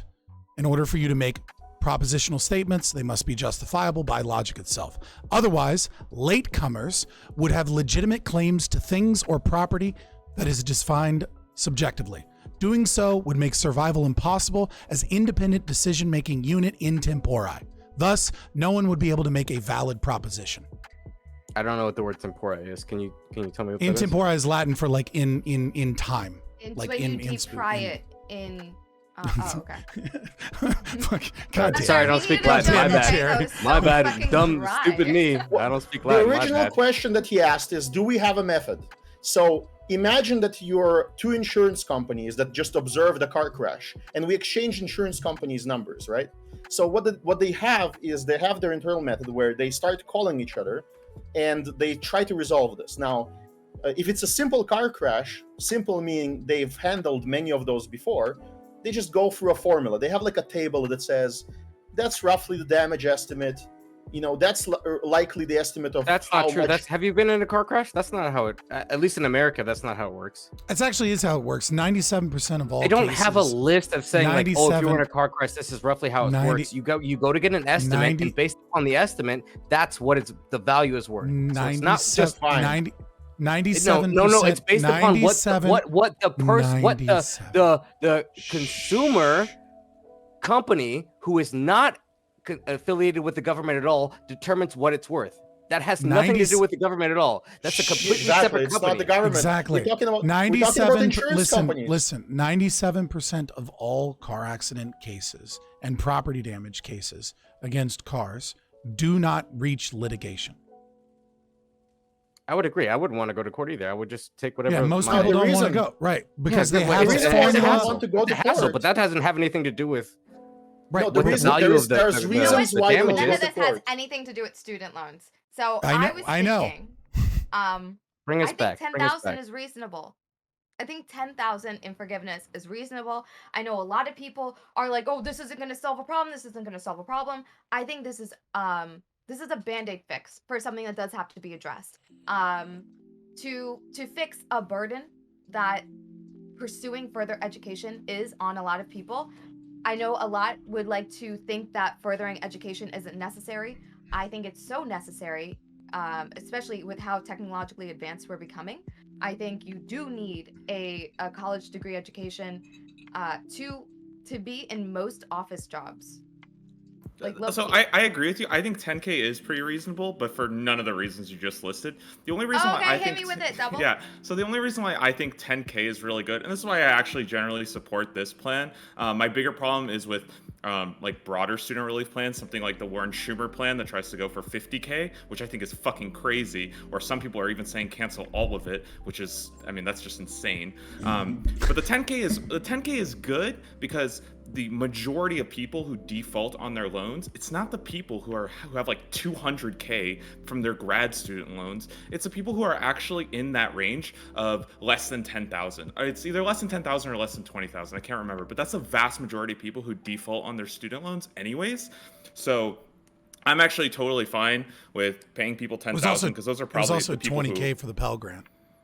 Yeah. And I feel like that's good because it does affect people who are probably in need of it the most. I think that was something that I brought up and I asked you. And there's a fly that will not stop leaving me alone.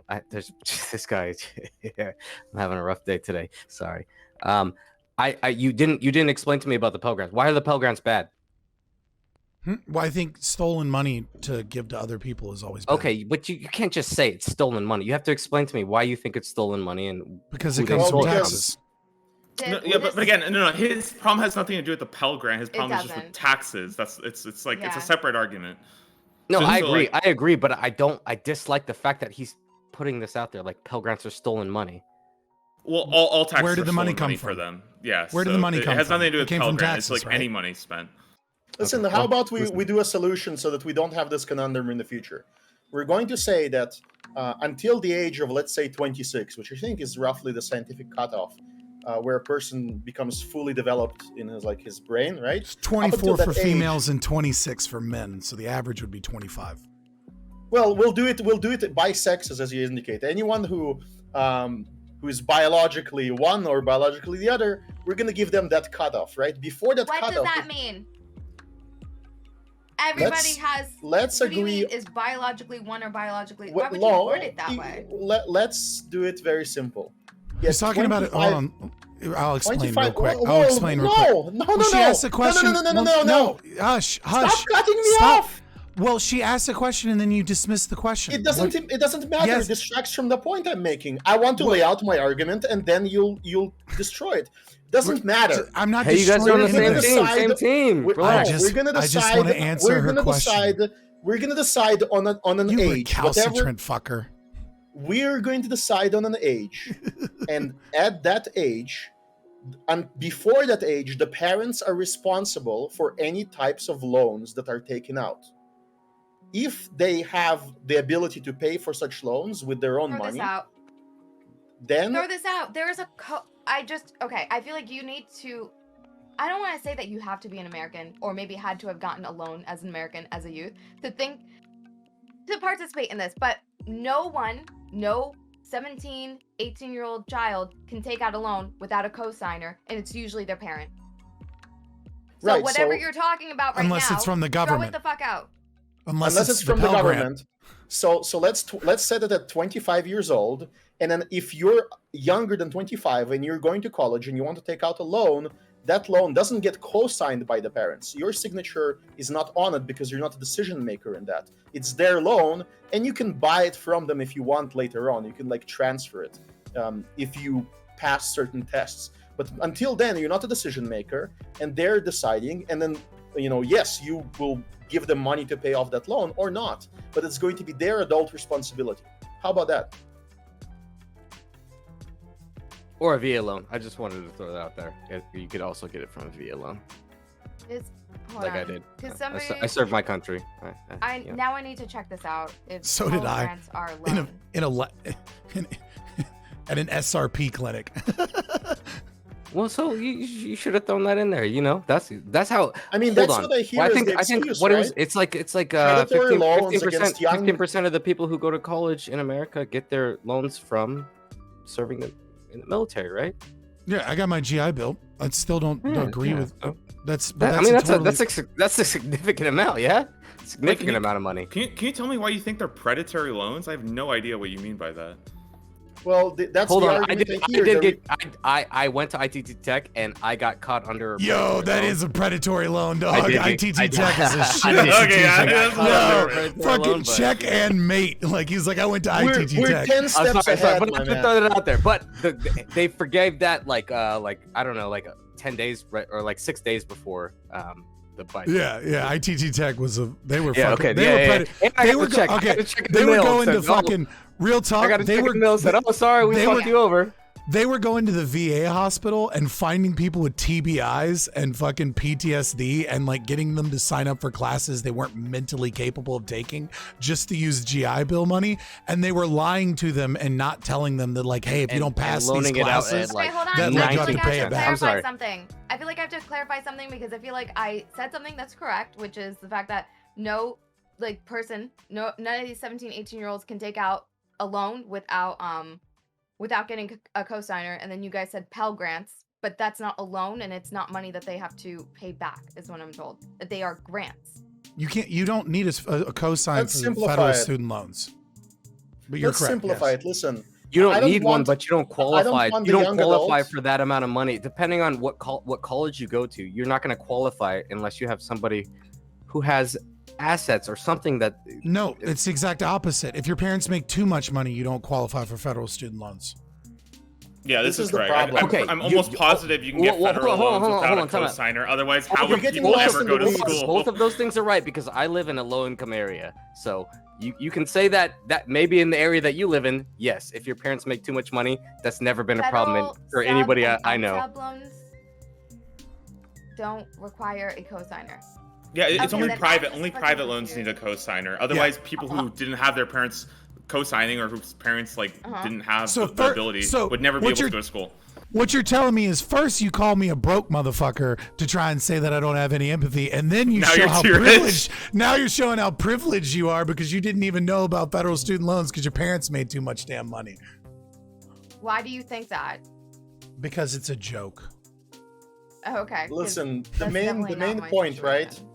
We're 200 IQ 5 steps ahead here, right? The 5 steps ahead is that the reason why we have an issue is that young people like myself at age 18 make mistakes because no life experience, no economic experience, no economic education, and we take out a loan even for $10,000. Then it's later we have to pay over decades, and it's a burden. So we should give that burden of that decision to people who are capable of doing so, who have the experience, which are the parents. And then there's no question, because then the parents are paying, and we don't have to ask the government to intervene or anything of the sort. There's a predatory loan with the parents. And what do you do? What do you do with all the parents who can't afford it? Meaning, parents that take out loans on money that they can't. The parents who raise children who are getting ready. Okay, there's a lot of people. How many of those kids have parents who can't afford to send them to college? And what do you do with those kids? Okay, let's talk about this affordability. So let's say we're talking about a salary, a single mom with a salary of, let's say, maybe not single mom is difficult. Let's say the average income in America is, I think, around $35,000 to $42,000, depending on what state you live in. Right. Well, it doesn't matter. Whatever number we take, we're going to. So all I need in order to pay for tuition is in a decent college, maybe even in a top 10 one, is I need to for there to be around. And that's the median, not the average, by the way. Around $10,000 total, maybe $15,000 total. So if we take it every 4 years. So for 4 years, that means I need about, if I have $5,000 per year, I can make this work. The way it works is that for those, so there are universities all over the planet that are servicing people, where the total cost of education is $15,000. One of them, for example, is the University of Milan, where if you're a student from the United States, and you go to like in Italy.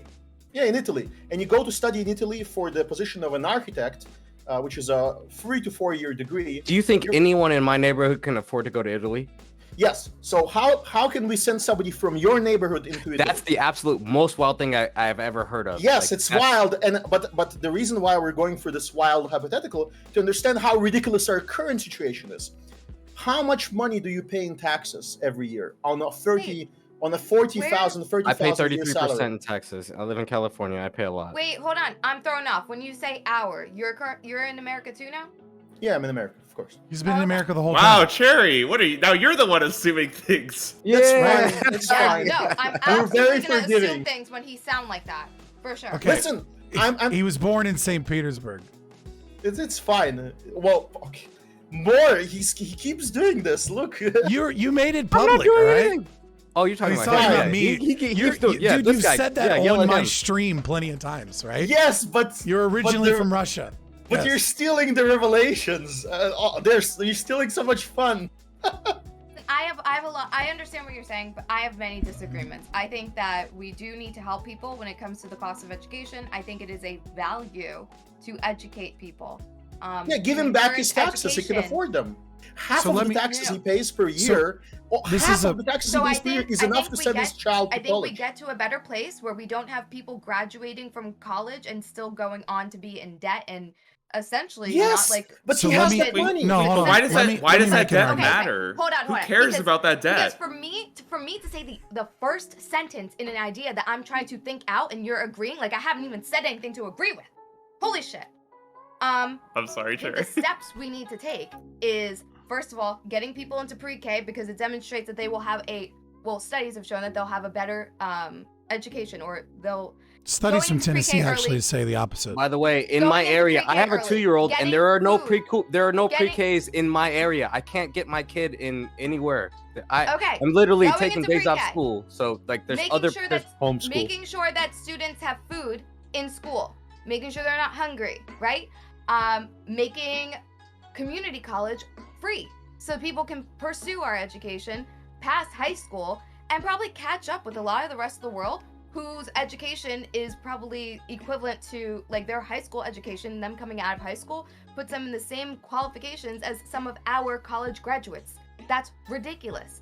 But we are that slow in our progress in education, and we are that far behind. So we do need to provide people the further access to it beyond just high school, so that they can qualify for these jobs when they're competing against people from overseas and shit like that. So by the way, I was haven't made my argument at all saying yet. that I just like those services are not available in my area.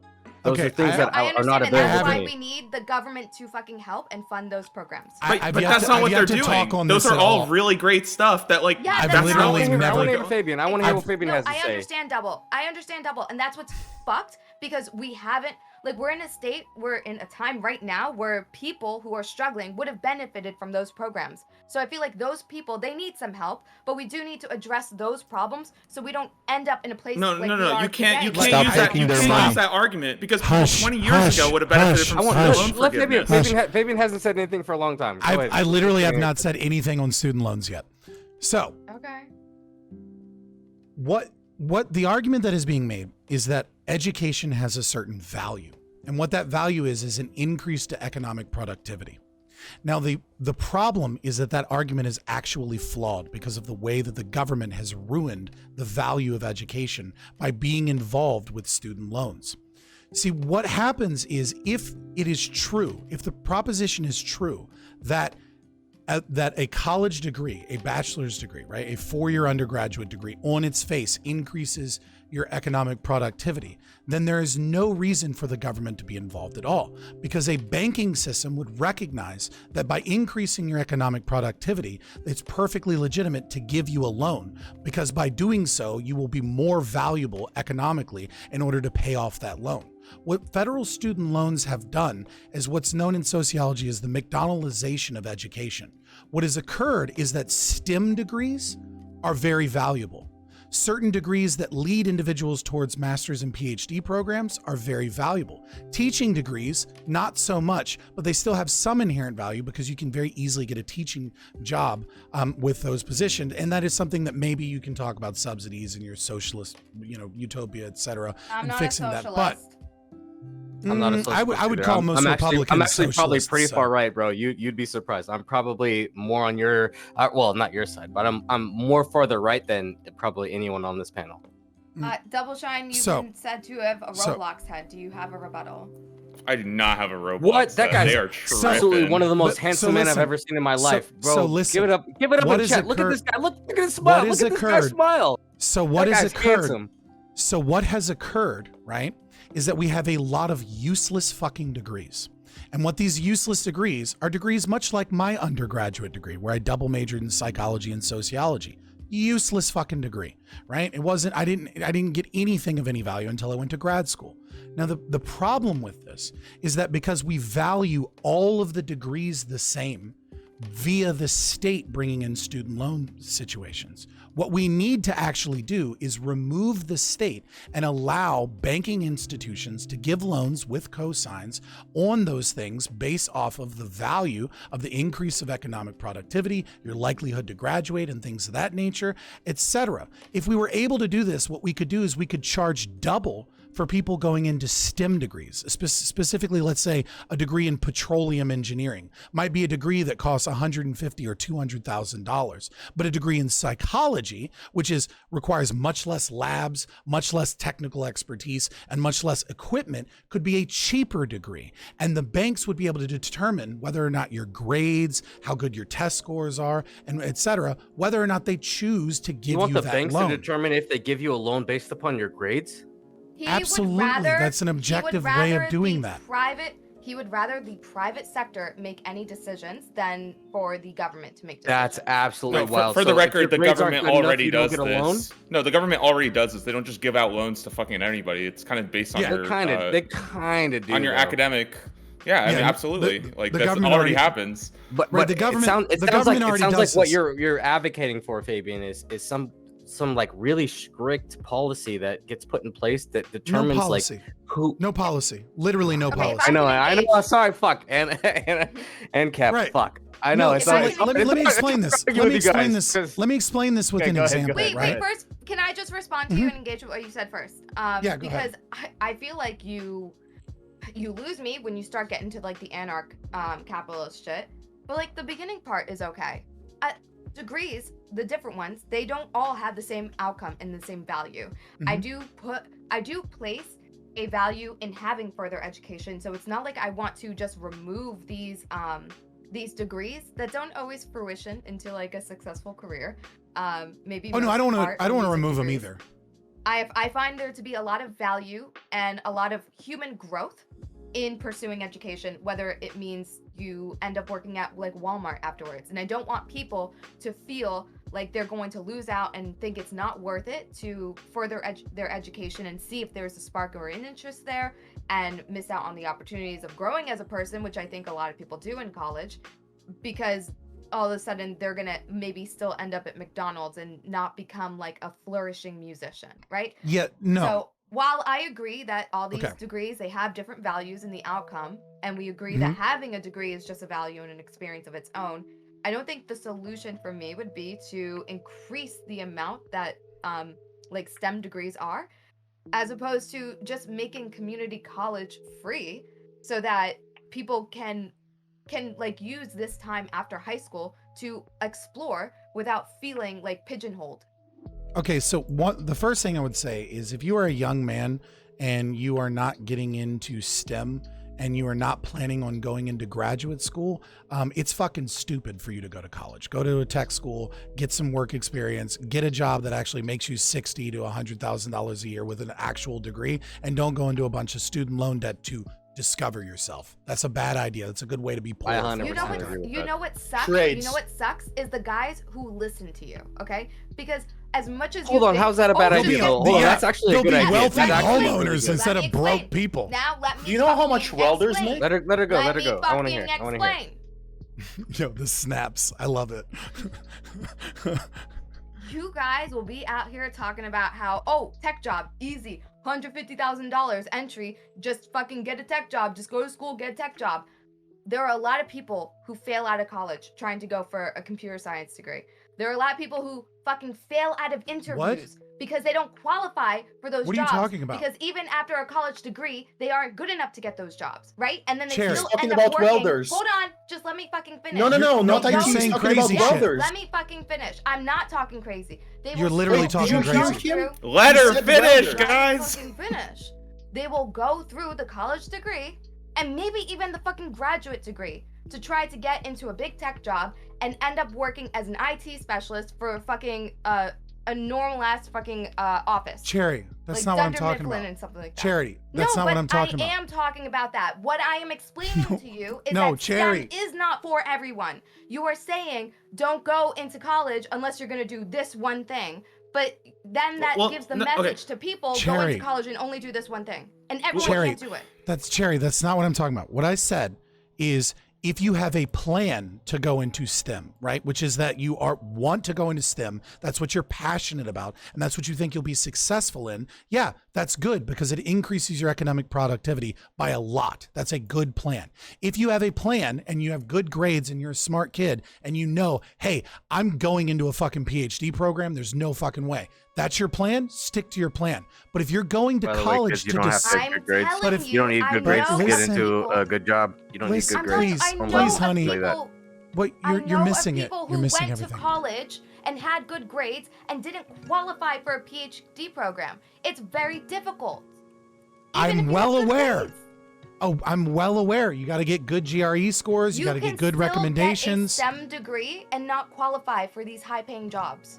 Absolutely. I'm well aware of that. I'm not refuting that in any way. It doesn't go say anything against my argument. Okay, but I feel like saying, you conveniently left it out, and I just wanted to add it. I did not conveniently leave out anything. It was very specific in what I said.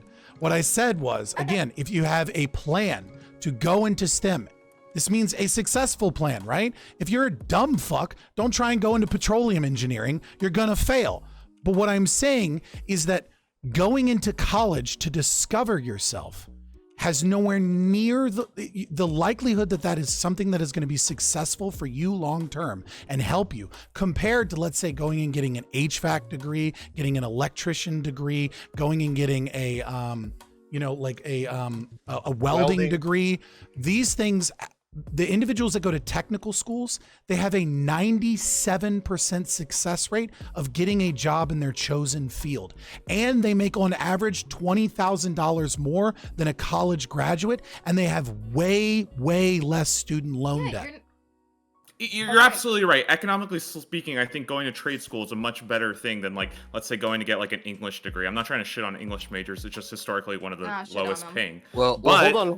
But I think what you're ignoring is that, like, I don't think everybody wants to go to trade school. I went to a trade school, and my trade school got shut down for doing predatory loans. Like, so yeah, but that's not relevant. That's not relevant to this. That's absolutely relevant. It's one of the biggest. The biggest. Most people's trade schools aren't getting shut down. Most of them are going on. How many people went to ITD Tech? Hold on. Time out. Now you're gonna. I can find you a welder.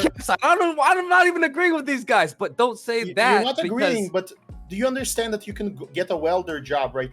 How much do you think you make as a welder right now? Probably over six figures, about right? 65. About 65K. An hour, right? No, 65K a year. $65,000 a year. Yeah, divided by, I don't know how much that divides by 2. You're probably looking at like 29, 35, somewhere in there. That was the rate that we paid our welders in Brooklyn. Like that my boss paid his welders around 2014. Okay, hold on. Now it's probably a lot higher. When it comes to the tri-state area and those labor union jobs, a lot of those jobs are not labor union to anybody. No, it's not labor union. We had people from we had people who were immigrants who did not belong to any union, and their pay rates were double minimum wage. To get into them. No. What I'm trying to tell you is the demand was so high. The demand for he speaks English. That puts it high up there. If he had good qualifications, we had a young guy come in and end up being stolen from our company. How does that happen? Because he was a decent welder, he showed up on time, and he knew how to speak English, and he could, like, he was responsible, and that person, those qualifications alone got him stolen from our firm, meaning we were performing a contract for another firm. They noticed that guy, and they paid him enough money so that he switched jobs, even though he burned the bridge with us. That's how much in demand some of these guys are. They get ripped off. Yeah, so you're saying that the American dream, or the dream as it's sold, where you have to go to college to be successful, is not true. I think most of us agree with that. I think where Nick is super disagreeing with Double is this idea that that trade schools are foolproof. And I think there's a few situations where we've seen trade schools who lose accreditation. He was a victim of fraud. Turns into a scam. Do you mind? I think you have to be super careful. It's not just me. I have a lot of friends who have also gone to the school that I went to that have went to the school and didn't learn anything. I think that's the biggest thing. Because Nick, you were a victim of fraud. Pay us the money. You show up every day, and we'll give you a degree.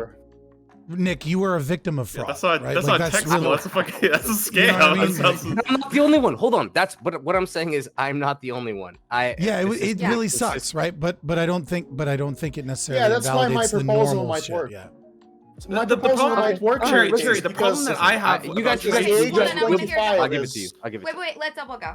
The problem that I have is that they're saying that trade school is a good alternative to going and getting an English degree or a psych degree. I 100% agree. I 100% agree with that, okay? It is a really good path if you're trying to be economically stable. The problem is that it seems like a lot of people are saying that college on its own is no longer a good financial investment, when it absolutely is. I agree. No, you guys, you can't deny this. Even in the lowest degrees, you're getting a substantial rise in income. It's still like the cost of college has gone up, but the amount that you make as a result of having a bachelor's degree is fucking incredible. It is one of the greatest investments that you can make. I'm not saying for you. I'm saying that in general, people like to say that college is no longer a good investment. Well, no, I have a question for you because let me go. Wait, no, please. Let me go, please. No, before both of you go, there's a new person in the fucking call. Mr. Physics. Ed, there's a new fucking person in the call, and I want him to have an opportunity to speak. Okay?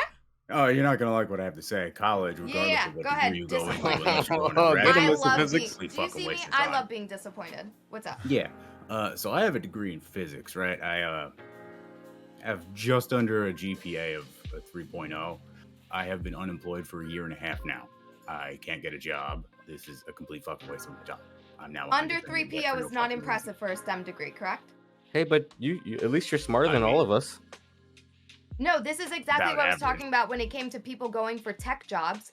I know of people who fucked up in college. They have below 3.0 as a tech job, as someone looking for a tech job, and they are not getting hired. And they're not going to get hired except for a low-paying job in like IT, because you're not getting these high-paying jobs that you think you're going to get with a degree in computer science or mathematics when you have a GPA of lower than 3.0. That's but there's a lot of the money. Wait, a lot of the money he paid is fraud, and I can illustrate to you. Employers do Hold on, not let Mr. Physics go.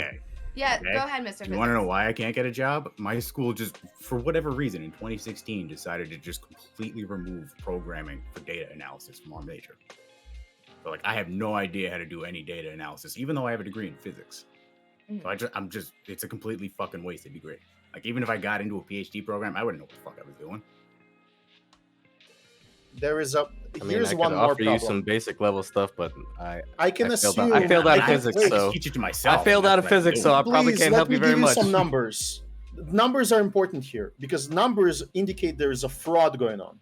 So, Mr. Physics, I'm going to hypothesize that he owes, for that degree, probably $100,000 minimum. Okay, that's a safe assumption. There's such an interesting conversation to have with Mr. Physics right now that I feel like you're gonna derail. Really? No, I'm not derailing. It's a short point. When I checked the university, again, the Polytechnic in Milano, which provides a physics degree, provides other STEM degrees. That's in Italy, though. In Italy, their cost for external students that have to pay the entire expense of how much they cost the university is 4,000 euros per year. So the question is, he could have owed 16,000 euros or rounded up to $20,000. Instead, he owes 5 times more. Where is that discrepancy coming from? Because how many people live in Italy? No, my man. The discrepancy comes because we're subsidizing stuff. And so when we're subsidizing stuff, there is no reason.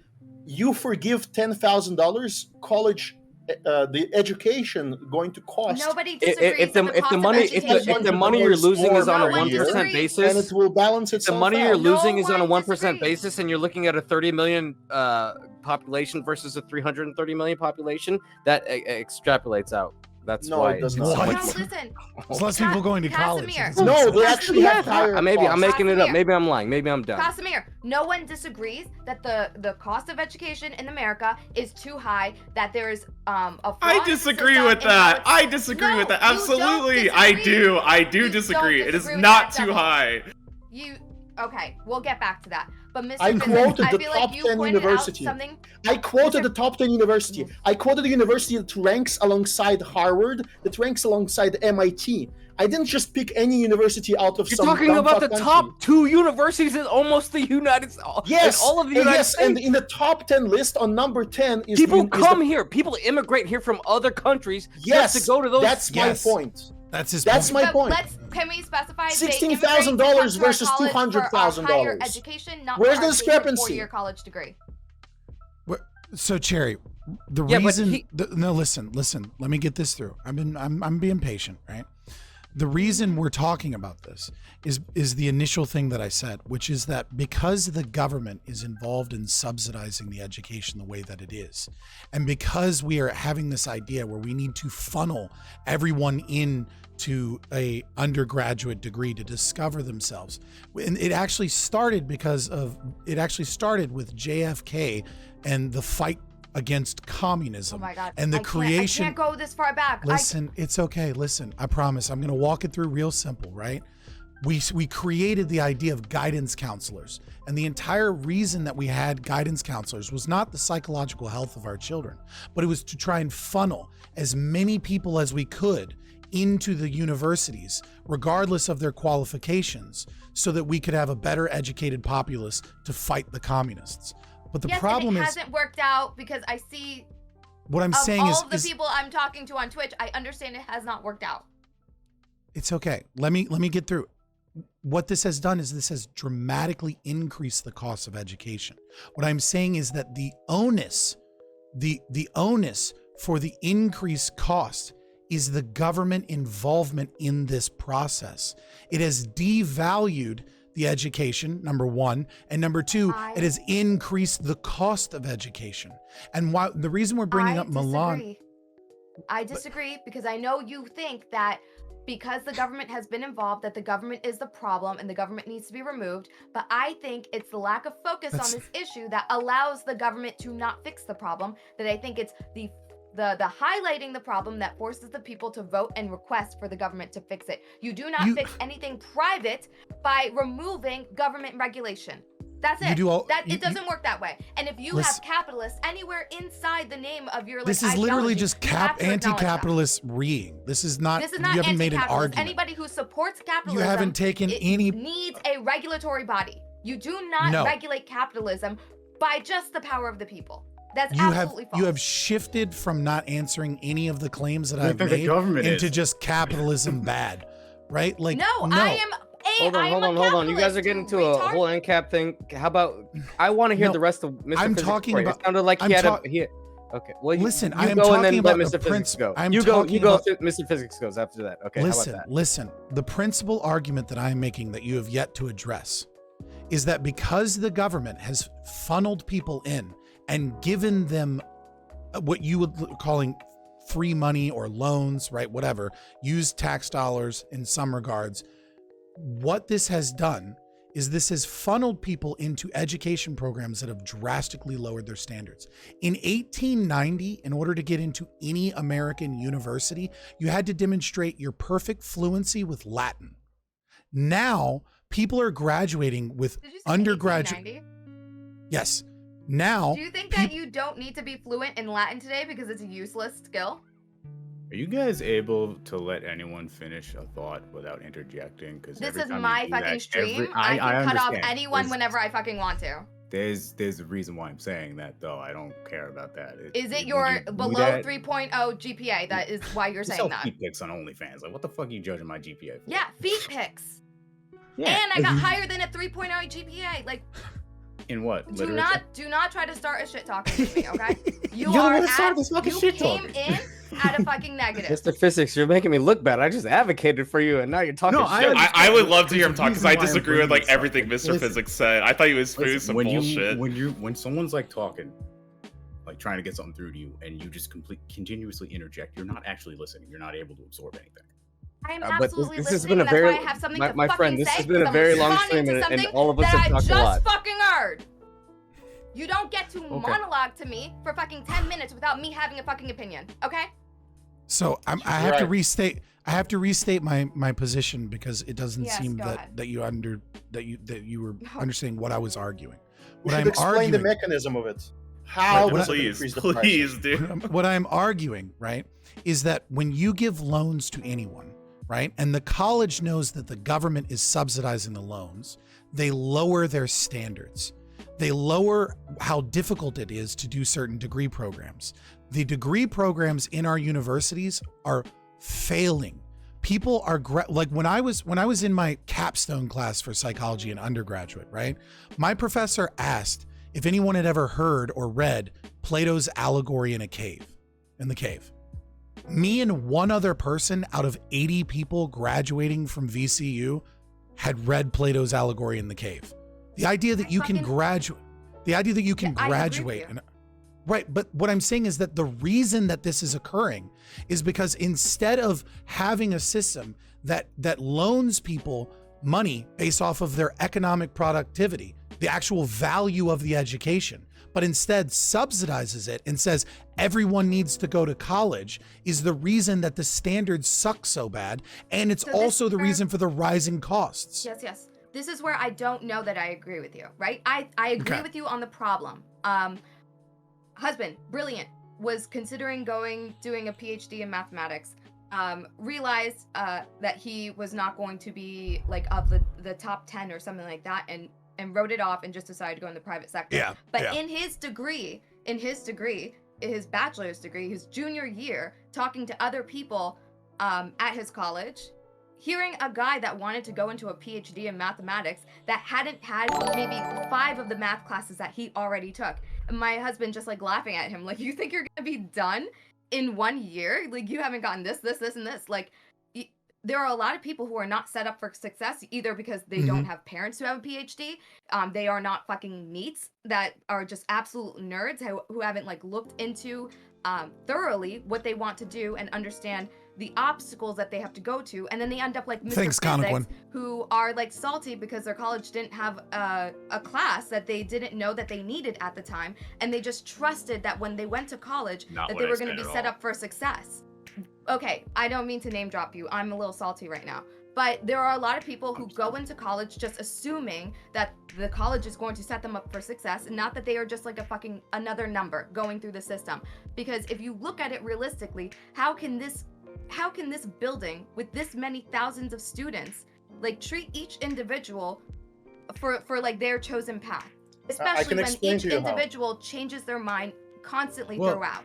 We're just not in a place where the institution is thinking for the person and where the person is thinking for the person. Everyone's just hoping the other one's got it.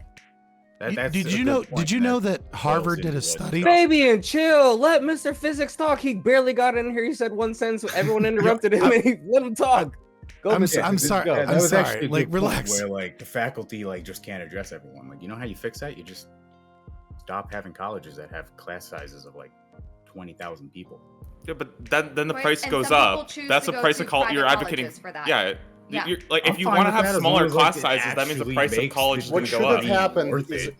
What should have happened? No, the degree is worth it. Absolutely is worth it. I don't know what you're talking about. I shouldn't have let him go. What should have happened is that I completely disagree with what he just said. Is that the young person who's about to take out a loan to pay for a degree that costs $10,000 instead of $2,000.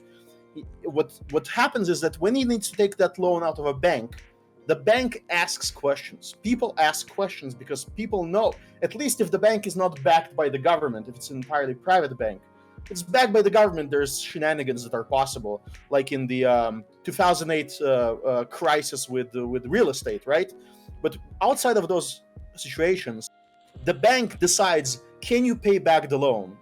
And yes. if you're getting money from the university, and the university has to pay for your tuition on their own because they plan for you to become an alumni and for you to give them donations from your salary, right? If they do that calculation, they also have to decide whether they subsidize you or not. And they decide that by an estimate of what's the likelihood of you getting 3.5 GPA and higher. And then how many such people can they have in the cohort? And if they're not subsidized, that's like a hard thing they have to do. Now, what happens right now is absurd. Look at the endowments of all of these universities that we're helping with these government loans. They have millions. Can I ask Mr. Physics why he thinks college isn't working right now? Because I think that's just completely made up. Because his story is the same. No, I'm asking Mr. Physics. I want to ask him why he thinks college isn't working. He's literally giving you the same answer I was about to give. My story is the same. I went to a degree. You guys don't have the same issue. Hold on. I thought this was about student loans, not about if college is good or college is bad. This is about student loans, right? And my argument is student loans are good. Student loans is fine. It's okay to have debt because exactly because you have a bachelor's degree, which is a huge boon. That is sold to you as the #1 technical school in one of the top cities in the world, and then you go and they have an algebra class. Sorry, not algebra. They have like linear algebra class, or they have like a statistics class. And there's a teacher that doesn't speak English properly. The blackboard is covered in chalk, so whatever he draws you can't actually see. And there's 40 students in the classroom, and the subject he talks is not on the test. And the test, you have to study it in the workshop. And then you realize that what you entered as an 18-year-old is a scam, and you don't know how you deal with that. Do you think the average college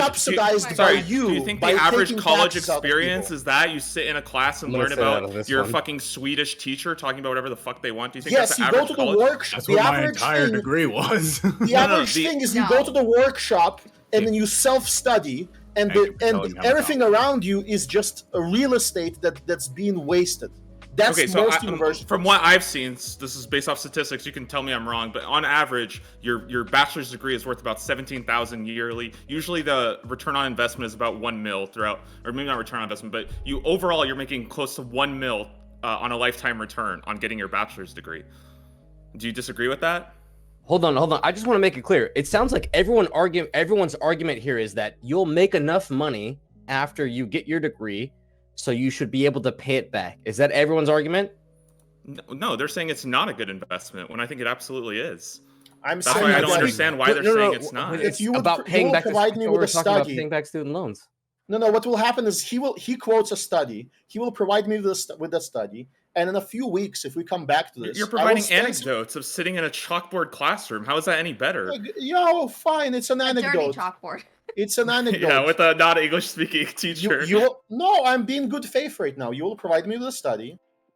We'll read that study. We'll find out what its methodology is. What did it average? What was included in that average? What degrees did it include? And then maybe you're right. Maybe on average, that's the case. Even when you look at low paying, you're getting more than a high school diploma by a lot. The problem that I have with what you're saying. No, it means everything. It means a bachelor's degree is a very good investment that you should be going and getting. Colleges go through accreditation to make sure that their courses and that their practice is up to par, right? That's not the issue here. You're talking about like a teacher who's like not even speaking the language, like that has a dirty chalkboard, that isn't even like teaching the subject. That would not pass. But what is a reasonable criticism is what Mr. Physics is saying is you think that you're going to go for a PhD and you went into college, you didn't get the courses that you end up needing for this PhD, and like you thought that after college you were going to be set up for success, but you're actually not there. Even though you went to the whole college and now you have all this debt and you're not qualifying for the next step, and you probably don't qualify for anything in your job now. So here you are, you were told STEM and you did STEM, but the big problem here, and while the institution can maybe help set you up for better success than he came out, is that it also takes knowledge on your part to go into a STEM degree. You should not just go to a college, hope that they're going to help you get into every course that you need to get, and walk out of there like set up for like the working so I totally agree with you, Chaeiry. There are obviously going to be outliers, right? You can drop out of college, go start Facebook, and suddenly you're a multi-billionaire, right? Does that mean that dropping out of college is a didn't No, right? That's why we look at averages and statistics. Why is what I'm saying is that student relief forgiveness doesn't help those people who didn't manage to get a good job. There's much better programs like income-based repayment that's actually targeting those people. Student loan forgiveness isn't helping you. Really if somebody got defrauded, income-based repayment. Let's propose a solution. If somebody can't pay their loan and the government has to cancel the loan for them, and he finished the university, let's take double that amount and remove it from the endowment of that university and give it to the government. Do you agree? Why? I don't understand why. I mean, we could do that, but why? To provide a system of incentives that when the university fails, when it fails a student, when it fails them and the student gets left out and he leaves, let's say 2 years in with his loan and he doesn't finish, right? And now he's asking for forgiveness. Or if he gets the type of education that doesn't allow him to get a job, and you now want the government to pay him back that money, let's take double that money from the university. Jobs. Wait, let's take that. This doesn't no, are you listening? Can you respond to what I said? When what you're saying makes sense, because after a college degree, you can't not get a job. You can qualify for jobs. You absolutely can get a job with your college degree. So let's create a standard, and if he fails that standard, and now according to that failure of a standard, he needs to get help, like the student loan for forgiveness, which was what we're talking about. If that happens to an individual, let's take double that amount of money out of the colleges. They amass huge amounts of money. You know that, right? So you're going to charge colleges if somebody fails out of the college system? Well, yes, of course. Yes, why not? Because that's stupid. That's not going to even be their fault. What do you mean? Why? You're going to charge... So, okay, just to be clear, you're going to... So let's say somebody has to leave... You want to charge me for that? Wait, you're arguing yes, charge because me you for signed. that. You're Fabian, paying hold on. for it. We got another ANCAP in here. Is Yeah. that No, how it no, works in no, the ANCAP you- society? Is it's that how not that ANCAP works? So to be society. clear, I'm gonna pay someone, and if they didn't teach me enough, or if I didn't do well enough with that, they have to pay me back. That's like No, they what do don't you mean? pay If you the back, they average pay the person is government doing back. really, really well, then it seems like it's working really well. You're just an outlier there. Wait, The average they person pay the is very government back. successful Who with said this you that? program. Well, listen, open your ears. I said they pay the government back, not you. Yeah, You're asking the government yeah, obviously to I'm pay talking about to the. pay I'm not the saying university. you specifically. It goes back into the government, but the government is probably going to be subsidizing their loans, right? You want the We're government to ANCAPs here. forgive the loan. Why are you giving the to pay government for the money, loan, bro? right? Why would you pay them? Like no. So Here, let's take that just to be money clear, out just to of be the- clear, the reason why I'm saying they're giving it back to you is because they're going to be taking that money and then they're going to be paying back your student loans because you dropped out because you couldn't deal with a program that is incredibly successful for a lot of these colleges. For how? Yeah, when they have attrition rates of over 50%, and then you're asking for those students that, and besides that 50% attrition rate, there's going to be a certain percentage that Wait, doesn't what do get you mean the by job. attrition rate? What do you they mean by aimed attrition for. rate? Meaning people who don't even 50 finish years. the degree, or people that don't finish the degree, or people that get a degree and then can't find a meaningful job with them that they're aimed for. So let's make it a concrete number. If somebody finishes a degree and you can't find them a job for X amount of money, then you pay the government back that money that you now have to pay that Why person. is it the college's job to find you a job? Or why is it the college's Do you think responsibility there's to no- find you a job? What the fuck Do you business think are they there's in? no personal responsibility There's- for you to do good in school? No, wait, you're arguing against personal responsibility by asking for the loans to be forgiven. I'm saying that No, in no, the no, no. You in don't the even same know my fucking case, loan forgiveness take. let's You have punish no idea what my punish fucking that forgiveness college. take is. Punish that college, not the rest of society. The college failed. The college failed in that case. Okay, listen. I am more I'm more aligned with DoubleShine here. I think that student loans are an investment in your future, and They are. Some motherfuckers made the wrong decision to think that they're worth something, and I think that sucks. And You we want should the probably do society something- to pay them. Listen, and I think that we should do something so that people are not I such agree. failures. Let's take after the high money school. out of the college. Can, The college. can Do you know colleges- how much money no, no, they have colleges saved up? would- years? I haven't colleges gone would so far never where I'd take say people. My fucking forgiveness sake. I think that after this pandemic, that 10K in student debt for student loan forgiveness, I think that's just important right now. And I Wait, think how? it's helping a They lot more can't people. not take people. What are you talking about? We are the government. We What? can No, force them to do private anything we colleges want. would take Oh, I the guess that's- absolute There's no elite private people. colleges. What are you talking about? They all take money from the government. Okay, you do know there are private colleges in the United States, right? They, That's what I'm yes, talking and the about. government controls Yeah, what so they do. so they would be Just taking like the we control absolute. If you healthcare, started right? if you started charging public colleges or sorry private colleges that if somebody didn't get a job out of college, they had to pay their loans back. Are you fucking Yes, crazy? under They the would take same the top condition elite. you outline. Yes, under the same condition. If the same condition happens where there is this poor person that's struggling under No, debt, poor people and would you have never go to private colleges. They really no, wouldn't. No, we're talking about poor in Confirmed. terms of morally poor, in terms of the Morally victim, poor? in terms of the person you're talking about in the proposition. Remember, your proposition is that Wait, you no, support explain morally you poor people. you What's support I giving think it's $10,000 to somebody, right?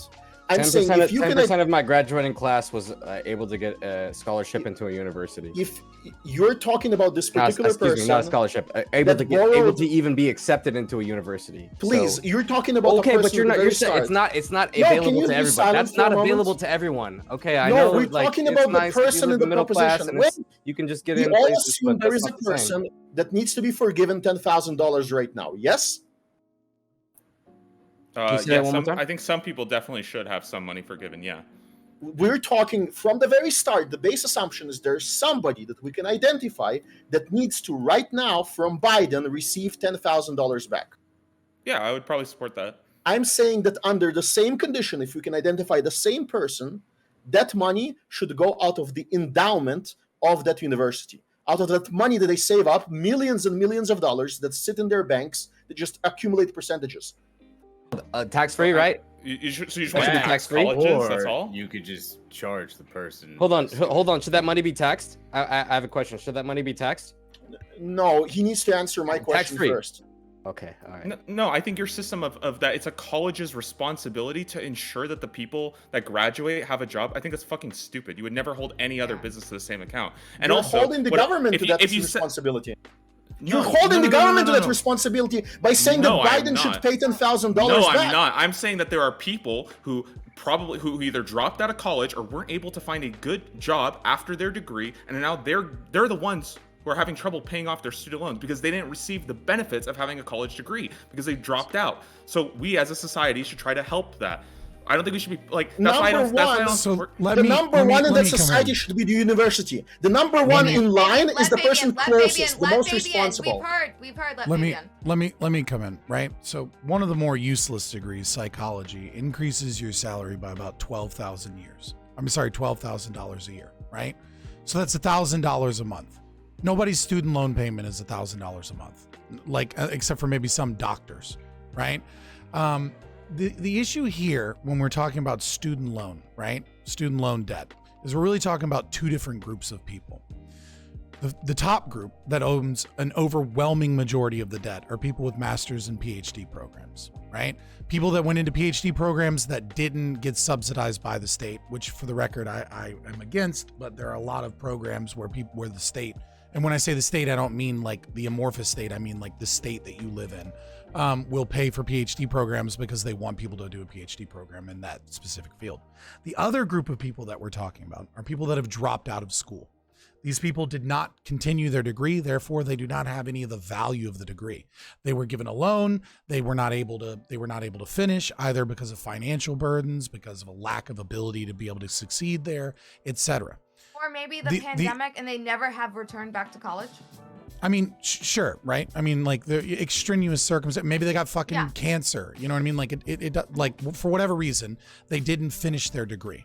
Now, what I would say is the first foremost thing that I think leftists, rightists, libertarians should all immediately agree to is it is immoral for the government that is using our fucking money to give out student loans to charge interest on these loans. There's no fucking way in hell that anybody should have to pay interest on these fucking loans because it's not money from a business that's utilizing this. It's the fucking government. It's money they already stole from us and then decided to wealth transfer to other people that went to college. So if you're an individual, you were so fucking based until you fucking do that.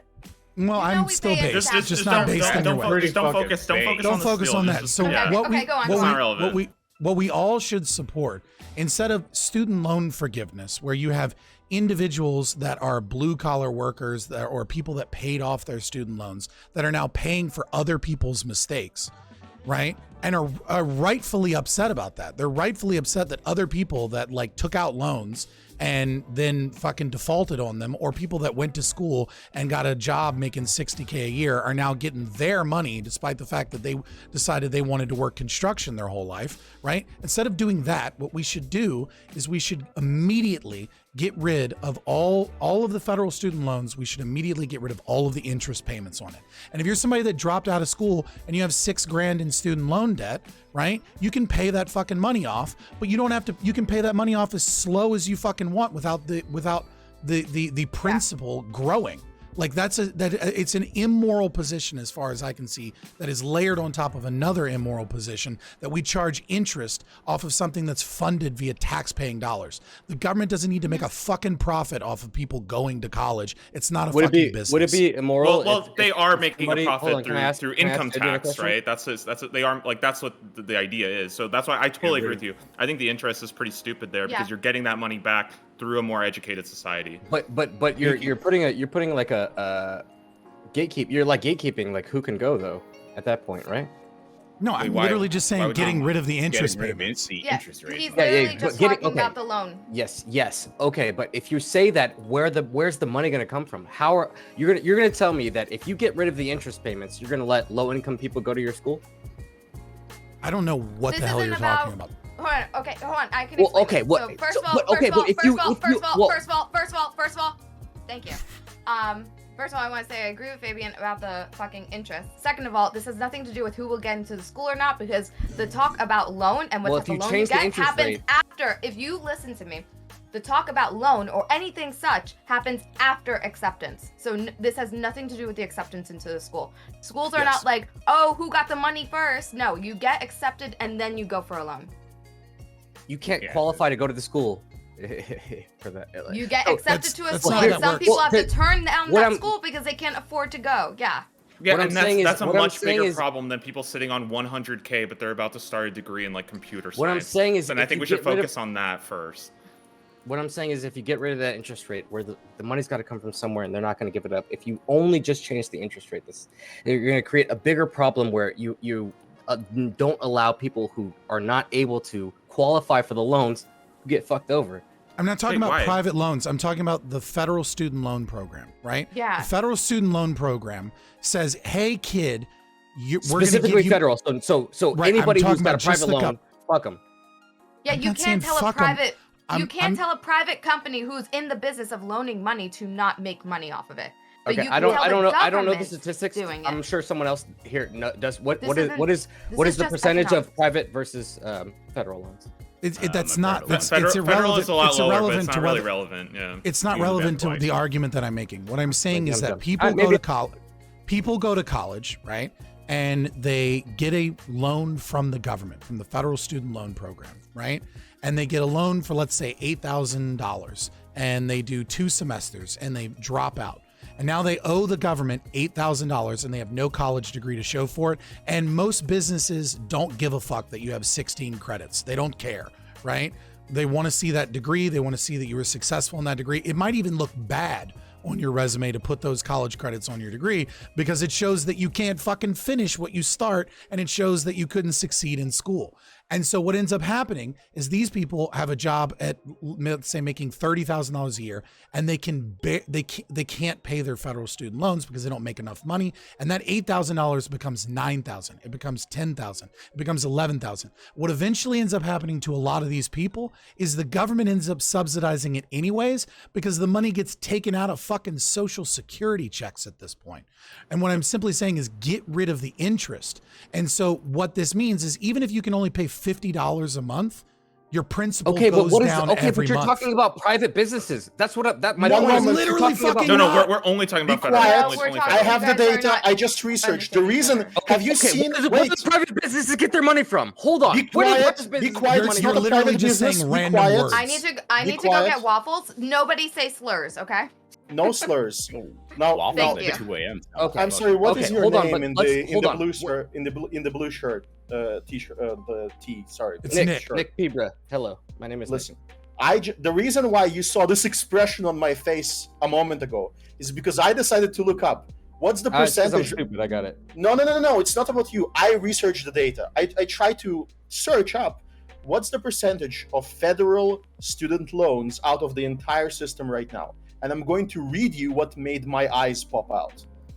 92% federal student loans make up the vast majority of American educational debt. About 92% of all outstanding student loans the debt? is federal. Yes, the outstanding loans, 92% of all current outstanding loans are federal. It is That 1 would point. absolutely. If you could send me that, One- if you could yes. can you throw it in here? This Can you is throw it for in, like, the chat or something? 2022. I- Absolutely, that would I'll send actually. If you could show me the data on that, I would listen. Yeah, no, I mean that's I'm like, open to having my mind changed. That would Not- blow my no, mind. most I mean, I'm people not take even federal trying- loans. Yeah, most people I'm take not even federal trying loans. to They're be not that taking guy. private. 92% you though. don't- At that rate, No, You no, look no, at no. that that He's would not blow talking. my He's not mind. talking about If he the. has He's a saying stat that shows no, no, me 92%, that would blow my no, mind. no. He's saying Absolutely. that. He's saying that.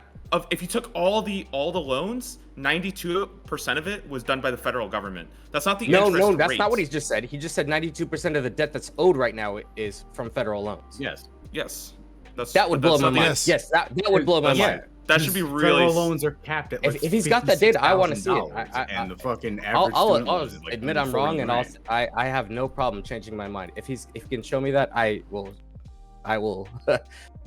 concede to him. If he's got the data, I have no problem.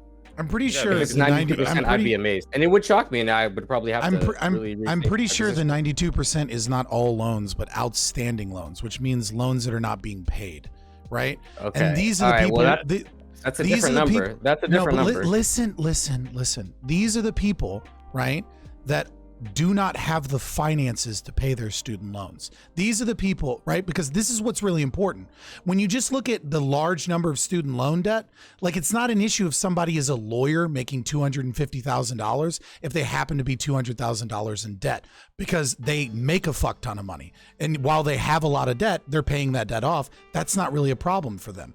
The people that are suffering with student loan debt are the people that went to college and then either became like a teacher and they make like no fucking money and like they have a really hard time paying it off, or the people that like didn't finish their degree.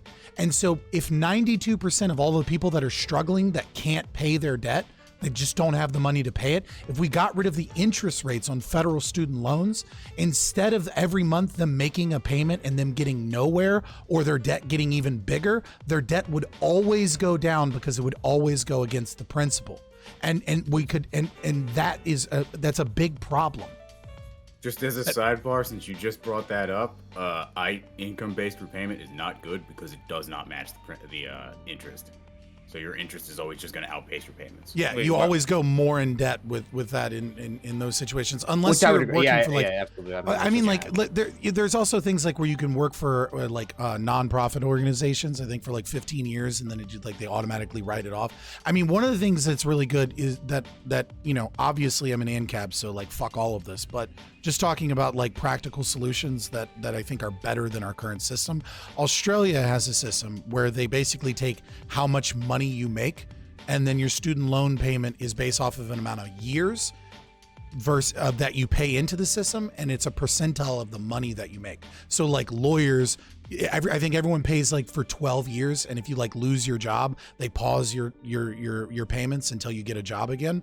And then during that period of time when you're working, they take like 10% of your wages, and then after you pay for 12 years, it's just over. Now, it has issues because it tends to like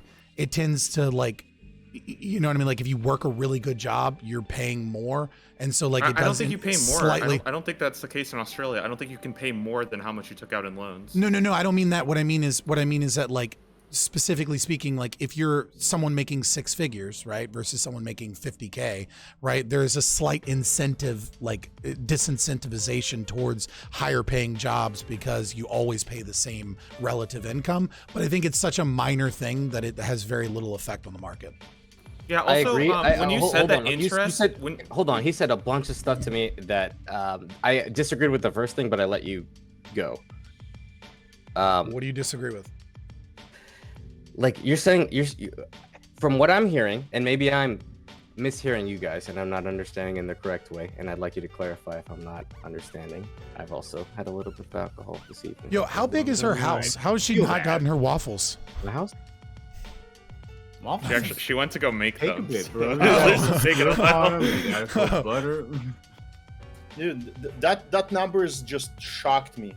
Seriously, I didn't understand. I thought it was like maybe 50-50 or something, but it's no. You're right. No, I think it's not shocking because most people that have outstanding debt are people that like went to school for a semester or two, and also you have to think that the people that are more likely to have difficulty paying their loans are people that are poor people that come from poor families, right? So the poorer you are, you end up with a federal student loan program as opposed to private loans because it's based off of your parents' income, whether or not you qualify. So that loan, it lists on that article, it lists subsidized and consolidated. Consolidated is when basically they fail to pay and everything gets, or they just want to make it one payment, and so they combine it all into one package. But the difference between the others, I don't know about all the plus ones that are listed there, but unsubsidized means with a parent something. Okay. Plus loan is like a parent takes over, like takes a loan in their name for you. Got it. So the vast majority, like 1 trillion of that, these are loans where the government... Yo, good night, Andy. I think a third is the government started taking percentage interest from the moment that they entered classroom on like the first. No, the moment you graduate or drop out is when interest starts accumulating. They're saying that the interest starts actually in the unsubsidized ones. It starts immediately. Oh yeah, and unsubsidized starts afterwards. That's nuts. That's a significant amount of money. Since we brought up Parent Plus loans, it's kind of morbid, but like if you're parent is dealing with like disabled or something, or can't work, kind of like my dad is, you could just take out a Parent Plus loan with them, and just that loan gets discharged because like it's their responsibility. Yo, that's super morbid. Jesus Christ. Sorry, Fabian. I Gray had market. to Incredibly make morbid, my but waffles. like, you know. I thought you were We gotta just just trouncing. slide I that thought in. you were just Okay. moving from one wing to another in your mansion, Chaeiry. It's not a mansion. I just have. I got this wallpaper off Amazon. You knew exactly what gave you the idea that it was a mansion. I was about to bring that up. I think it just. I have a vibe like I'm No, fucking I'm just, rich, but I'm just fucking with you because you were like, you're poor. That's why you have no empathy. I just feel like that's what it is for some people. It doesn't necessarily mean it's from you, but I don't know. could It's just just be my an experience. I mean, like I'm not an unempathetic person in any regard. Like, I mean, I went to school for counseling because that's what I wanted to do. And when the pandemic hit, I couldn't do my internships, and lo and behold, I became a Twitch streamer. Right? Like, it's not a lack of empathy. It's that, you know, I want things to be moral, and I want a better society. And while we may disagree on the rule or role of government, you know, I've seen things in my life, like when my uncle was sent to prison for life in prison for a murder, even though it was defensive because he just happened to be a white man that killed a black woman in Memphis. It was when I saw corporations fucking over my family because after they bought off the first lawyer because she died from bed sores and malnutrition in a fucking nursing facility. And what they did is they changed the name on the fucking door and bought off the entire system. And though we won a $12 million lawsuit settlement, we never saw a penny of it because it was a fake company that no longer existed. And it came with a gag order. It was when I was in the government, in the military, and I saw 19 soldiers being fucked over, and I had to report it up the chain of command. And then I reported it to fucking oh my God, what is it? DG, DOJ? The IG. No, not. No, the what would you say, Mr. Physics? I can't think of it right now. Inspector General. AIG? Inspector General, yes. I reported to the Inspector General, and on a smoke break, he came out and said, hey, the guy you're reporting that's harming these soldiers that just got back from Kandahar, yeah, he's friends with the Post General, so you might want to drop it or you're probably just going to get an Article 15. It was when I saw these inefficiencies and these damages and this corruption of the system that I fucking became radicalized against the system. It's not a lack of empathy. Hold It's on, just but a as lack somebody, of our somebody differences who in was also in the beliefs. military, that's more of a boys' club thing than anything else. I think we both maybe have Oh, dang. similar reasons for not liking the way that the system works, but two completely different ways in how we think it will get solved. I think your way doesn't make much sense to me. Like boycotting, fine. even like using that's the why I'm here, system, I girl. feel like is shooting yourself in the foot. That's your Instead of opinion. like, I'm not. it is my I opinion. want to be That's why I'm super fucking saying clear. it. I'm not boycotting using the system when it came to the voting thing. I'm fully support voting libertarian. I fully support the Free State Project. I No, but fully you're- support Leninist, even fucking dual power theory from Leninism. Like there's a lot of different fucking tactics in the way of utilizing the system to fight and to make things better. But it seems like your version of what you're voting for to attain is a system that has maybe no sort of checks and balances. No, it has checks and balances. So But I'm there are, talking to him though, aren't I? How are you fucking? I mean, But we Yeah, have the sure, same but- ideology. We're both ANCAPs. but it's a nice panel. Nar! Listen, if you go look in, there is a group in Brazil who showed up there last century. They showed up to a barren land. They were told the land Nar. will never be able to be cultivated.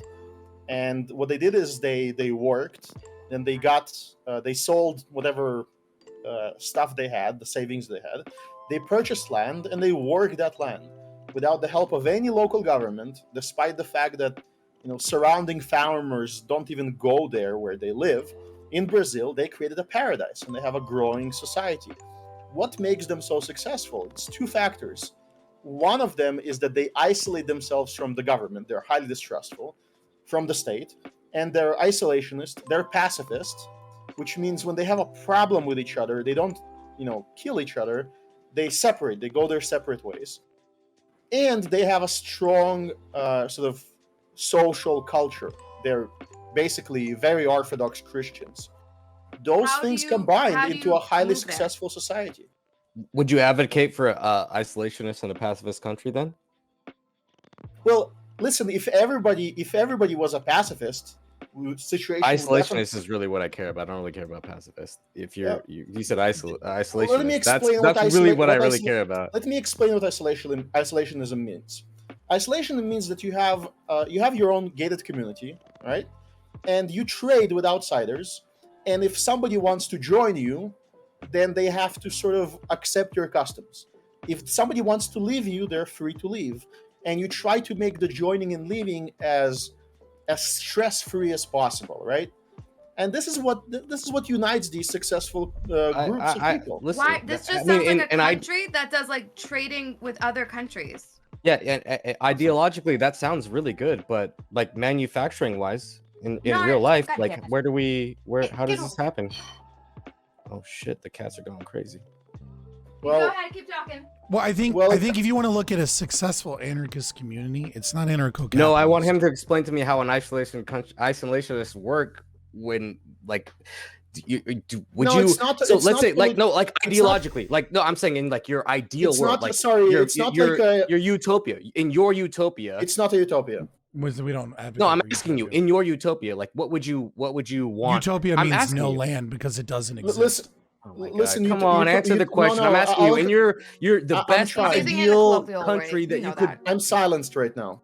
Yes, I'll answer it. So listen, the reason why he's opposed the word utopia, because utopia has implications that what's a utopia?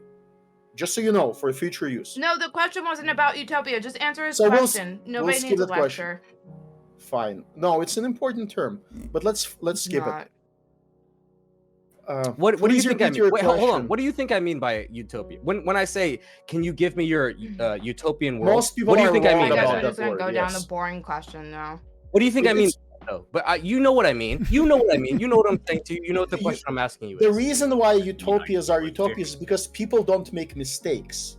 So I don't claim that people won't make mistakes. No, I'm asking you, in your ideal world, what is the best case scenario? How do you if you're saying you want an isolationist? In my ideal world, what he's saying is his ideal world will still be fucking flawed. Let's make the current world slightly more ideal. My slightly more ideal world is for Chaeiry, when reviewing my idea, to not immediately laugh it off, but to try to think I will laugh. You're gonna have to say an idea that's not fucking ridiculous for me to not laugh. That was a good one. Yeah, that was good. Not even. That is a tiny step forward, right? As soon as she starts to think about it, men off when a girl laughs at them, especially their ideas. Sure, but I think I am here to inspire your curiosity. If you tell me the society that lives like this doesn't exist, I can show you several that do. Hey man, I asked you what your ideal world was. What are you talking about? He's trying so hard to get there. I'll describe it. So my ideal world is that you're going to have certain communities like the Amish that are going to be the farmers, right? And then surround them, there's going to be cities that are less populated than current cities, because I want the density of cities to be that which humans can manage, which is about 200 people that they meet regularly. That's a sort of scientific thing. If you're asking about utopia, we need to be scientific about it, right? No, I think you're right. No, you haven't said anything wrong. People can manage about 200, 250 faces, primates as well. So we need to sort of look at all of these things and promote the type of society. Now, how do we promote this type of society? Okay. Oh, no. This is getting into some bullshit. Tell me the ideal society. How do we manufacture products? How do we get things? Please explain America? To me in detail your perfect world. Like, sure. Jesus, no. fuck, I'm just saying. How much do we pointed questions? How much we have to trade? If you ask massively vague questions, it's going to take a while to get an answer. Here's the problem. I'll point out the problem. I'll answer him. I'll provide a short answer. You will have local communities doing what they do best with if there is some central planning, it has to be as localized as possible, meaning you and your friends within a 10-mile radius at most deciding on how. We're getting our groceries from the Amish. Hold on, I hate to cut you off, but DoubleShine, someone just said that top right looks like a 30-year-old Fuentes. Do you have a rebuttal? Oh man. I hope I'm getting ice cream. No, with this you're that's a handsome dude. I dislike that. Whatever, downvote that guy. Why, you think Nick Fuentes is a handsome looking guy too? Hey, I would never say that. Look at me. I would never say that. Yeah, sorry, my bad. That was a little too much. Why even mention that name? Ooh. I just wanted to make fun of. Okay, go on. It was just a funny comment. Listen, we might share the same first name, but here is the problem. Nick, there is a problem, right? You're asking me, hey, central planner, how do you solve all the problems in the world? And no, I'm only asking about manufacturing. That's the only thing I really care about, because everything else we could probably figure out. You're probably right. We could probably figure. I agree. All of the things you said originally. I'll tell you how manufacturing works from start to finish, because I worked in manufacturing. You were lucky to answer the person who worked in the manufacturing. So okay, I worked in the factory, and in my factory there are people that are there teams with tables, right? And they do custom manufacturing. But when we don't do custom manufacturing, we order. So I would go online and I would order parts. The parts would arrive, and I have teams of people that where did they come the from though? Where do the materials come from though? So let me actually interject materials here. come from Let me interject here. By miners. Let me interject here. The mine in Montana. It didn't come from Montana, buddy. It came from overseas. Let me interject here. Let baby and go. So I was going to bring up this example, but now it seems even better to bring up this example. Now let's talk a little bit about Chaeiry, Mexico. Now, Chaeiry, Mexico is not an anarcho-capitalist society. It is, however, indigenismo, anarcho-mutualist, anarcho-environmentalist. And what occurred in Chaeiry, Mexico in 2003 is that a group of grandmothers and women, older women, were very upset about the fact that their water was constantly being poisoned by the Mexican government and illegal mining logging corporations that were destroying their forests. So they grabbed a bunch of machetes, and the next time they came into town, they threatened them. And then what happened is the men quickly followed afterwards and took the guns. They marched them out into the woods, and they said, "Walk that way, motherfucker." And they never let them come back. And they burned their logging equipment. Now, since 2003, what has happened to Chaeiry, Mexico, once they instituted an anarcho-mutualist society with a council of elders, completely voluntary? Since then, they've not had a single murder or rape. Why? Because the way they handle crime is they take young boys that commit crime and they bring them into the community in the policing system, and they use this policing system to teach them like values and responsibility. They even arm them, and then they bring them before the spiritual leaders of the council of elders, and they have like these group therapy sessions. Furthermore, since this has occurred, they've planted over 3,000 hectares of forest. Their GDP has increased 3 times, and on top of that, they've switched over from basic farming to taking tree sap and making construction-based concrete material. Why isn't everyone from Mexico immigrating there then? Well, you can immigrate there, but you have to accept their customs and their rules, and a lot of people don't want to do that. And they're very even if you had a bunch of money and you knew it would be more profitable to go there, why wouldn't they go there? You have to not laugh at their ideas. There's somewhere if you giggle, you're out. There is somewhere between 11,000 and 18,000 people living in Chaeiry, Mexico, and their population has indeed boomed. They have greenhouses. Now, a lot of people don't want to live there because they don't have a lot of internet or they don't like them. And a lot of other people say that. What are we talking about? Can you give me an equivalent city like in America that I could know like how big the city is? 11,000 to 18,000 would be like, I don't know, like a really small city that live in this like around my area. That's not that's it sounds like a rural town, maybe not good established internet lines, right?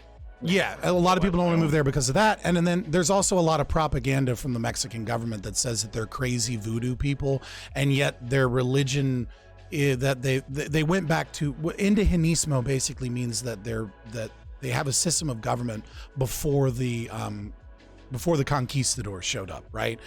Which is that your claim is like these people are able to do it on a smaller scale, and therefore that would is your claim that like these people are able to do it here? So how does manufacturing work, right?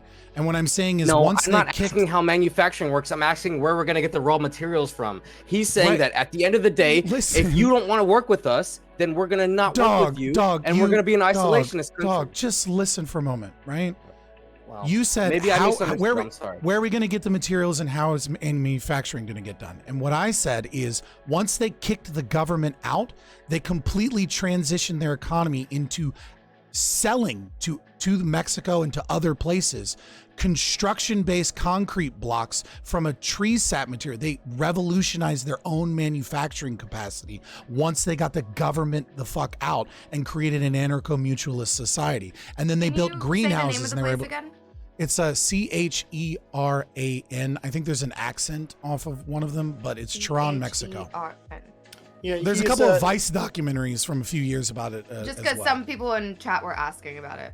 Yeah, you should really look at those documentaries and look at that place. I would. Hey, can I add you? No, I'm gonna add you. Because I think for sure. I DM'd you, but and be very careful. I'm gonna look. I didn't mean to say the word isolationist as in like global politics stuff. I meant like a communities that separate themselves from the state government that there is, the federal government in their region. They try to live in isolation. It doesn't mean that they don't. If I can engage with what Fabian is saying, because I think you already agree with Fabian. It's just doubling down. I think I'm interested in looking at more of these communities that you say have formed, because you wouldn't call them like societies, right? They're very small communities. My issue maybe is not Chaeiry, but most of them, I would say are more communities than societies. Yeah. And I think when you do have small communities of people, that it might form a more like-minded bond between them, and that maybe comes with less like harsh disagreements. For sure. More community involvement and stuff like that, where I would then be skeptical for it to go on a large scale, to not encounter the same issues that you encounter, like with the American democracy, where we see such a right so the now, issue of such a scale 50-50 divide.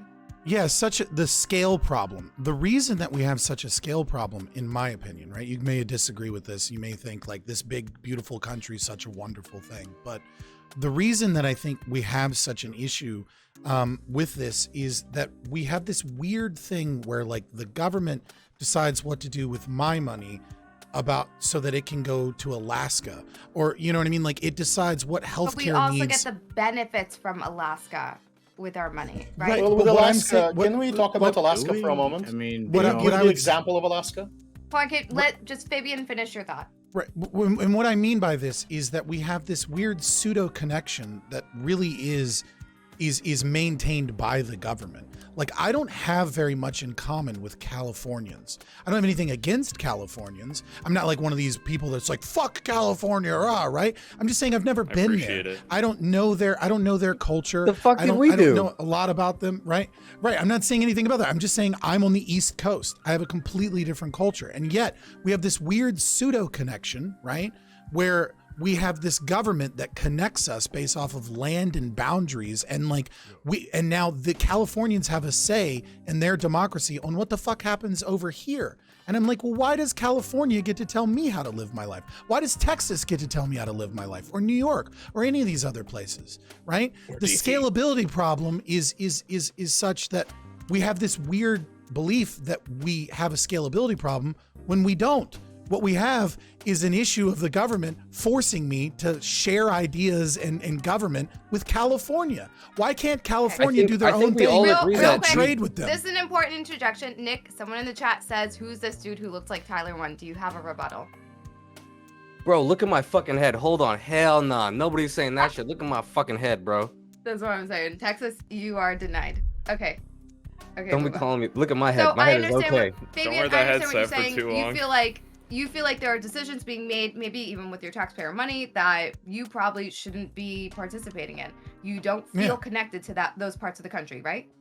Yeah, and what I'm saying is certain parts of the country have issues that are important to them, and then it becomes this like nationwide thing, right? Like we look at the opioid. That does sound like isolationism, right? No. Let me give you an example. Look at like the opioid epidemic, right? When we look at the opioid epidemic, this was an epidemic that primarily hit Appalachia. right? Like that's where this problem really was. And yet the government was so slow to respond and did hardly anything to actually fix this problem. FDA and fucking Purdue Pharma issues aside, right? And because it was not, the power was not within the people in Appalachia to be able to fix the epidemic. But hold on, aren't you advocating for not having a government in place to do anything at all? No, I'm not against government. If I could be the most charitable, what it sounds like is advocating for a sort of North Korea. No, right? That's your Here's most my charitable. little That's your most community. charitable take. Get the fuck out of here. That's No, it's charitable. not North Korea. What he's advocating for No, is let me for finish. Just government real quick. to be No, as I need to local explain that. I as need to explain that. I possible. need to explain that. You could talk No, over me. I'm you not don't gonna need listen to because I need to explain explain that. If I will mute you. Okay? So what I'm hearing is you don't feel like you want to participate with what they're doing, and you don't want them to have a say in what you're doing. I don't see where the difference is from North Korea. Because North Korea, like, who the fuck knows what's going on in there? They don't really allow people to have, like, differing opinions, voices, or whatever like that. It's not really... It's just sort of, like, just there existing and somehow still functioning. If while, I'm like, not the allowed to rest of talk the about world cops, you're cooperates not with allowed to each talk other. about North Korea. If I can't talk about cops Okay, because it's that's too fair. inflammatory, you can't be talking about North Korea comparing it to my I system. accept that. let's Alright. analyze a simpler example. Okay, so here's an example. That was your most In charitable Alaska, view, by that the was way. mentioned, there was a prospector found gold. Gold is very useful for the United States because it's a component of electronics, and we want to make electronics independent of the slave labor in China, right? We want to do it locally, so we kind of need gold. So they found this gold, and it's in the mountains in Alaska. It can be mined, and there's economic and environmental proper ways to mine that. So what the government required is a study of the environmental impact. For many years, those studies were conducted, and there was a proposal made. And then somebody in Washington, D.C., in a government institutions called the EPA, decided to not review that piece of paper and just declare the project as void. And all of those people who invested millions of dollars and years of their lives into the project had to leave it. And all the local residents who planned on those jobs and started like gearing up to help that mine, all of the little diners that would feed the miners, all of those people got broke. And that's because somebody in Washington, D.C. said, not only that I don't care about what you're doing... Hold on, that wasn't all of Alaska. That was a small town in Alaska. So let's be clear, because if I would say the same thing about a small You're town not in adding Missouri- clarity. No, the Hold on. How many clarity is people? that- Hold on. Okay, Fabian, You how many understand what people? a How many gold people? mine How many is, people? right? How many people lost out on opportunities to work there? I'll Ask ask him, you, not me. when there is a gold mine Why that are you makes... fucking chiming in then? Just listen, just use this. That's why you have two and not one. Listen. Well, he said I'm talking to him. I didn't say No, anything. I'll explain to you. Listen, there is a rich business, gold mine. It's extracting very valuable stuff, right? Just look up how much gold is per ounce these days. Somebody needs to do that physically. Somebody needs to maintain the machinery. Those people eat. Yeah, Those but what's the people buy cost to real get estate. all those people up there to do that? What's the cost to get the machinery up there? What's the Yes, cost to the get it to gold run every day? pays for it. You're not talking about massive profits just because of how much the gold It's is worth. It it's costs a lot of irrelevant. money. All of it what you're saying extremely is irrelevant. expensive because Canada exists. It's irrelevant. That's not what he's saying. What he's saying is like, why is it that a group of DC people get to tell what's these people living in Alaska, what businesses they can and can't do, and why do they get all of this control over these people's lives when they wanted to start a gold mine?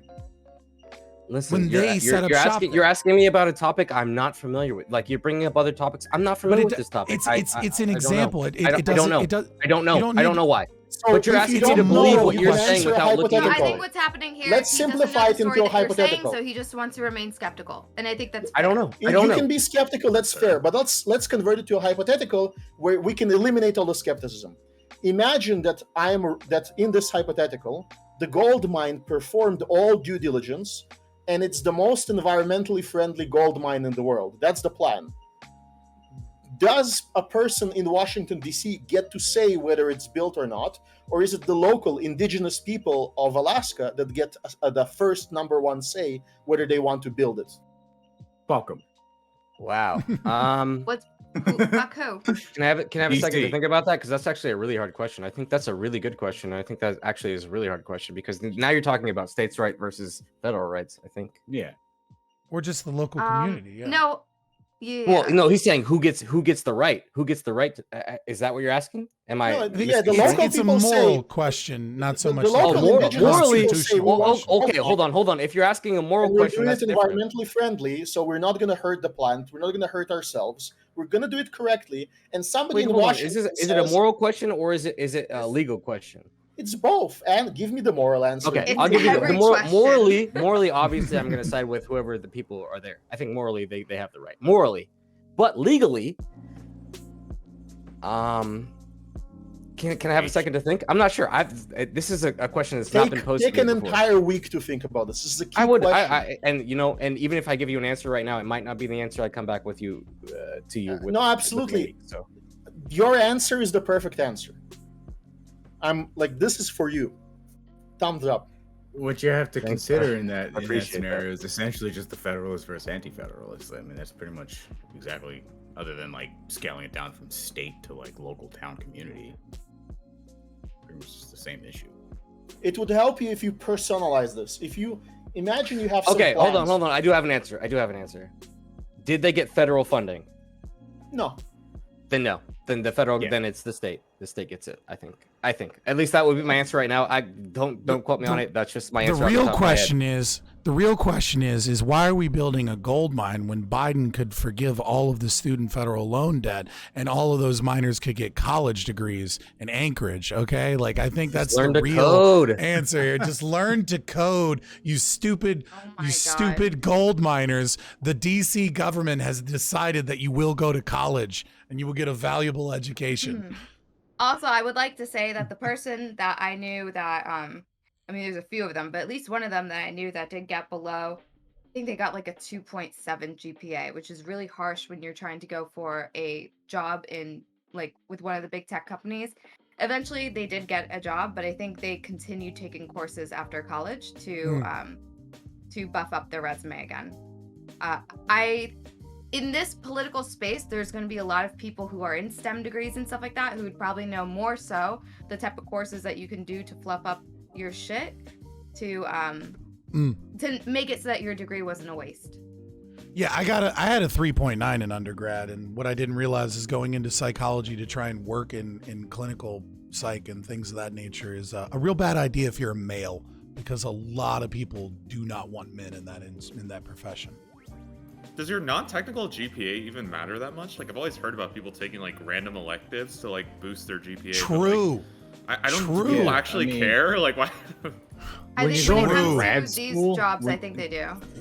I mean, like when you're going to like it depends on like what you're going for. It's like a job or even grad school. They don't even really care about GPA anymore for grad school. It depends on what your specific grade was in courses. Yeah. That's like if you go for like if you want to be a doctor, they want to know like what did you get in microbiology. They don't care what your fucking GPA is. You know what will happen very soon?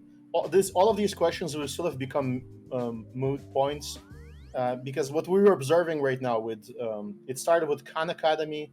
If you look at Brilliant, if you look at all these other online learning services that are really like solid, you can see how much more solid they become year after year. Like if you look at Brilliant courses, how different they are from what was there 10 years ago. I think that as soon as accreditation becomes like, there is going to be a startup in the next 10 to 20 years that's going to be an accreditation startup that's going to use all of these online degrees to establish like a virtual, degree rating for that person that will compete with the GPA. I think. Well, I mean, you're already kind of seeing that with like the computer science like summer camps where they like boot camp you how to code in like 8 weeks. I 100% believe all job. of those things. Like we all like to talk about like, oh, do you get a degree? Did you have this? Did you go to school? Did you have?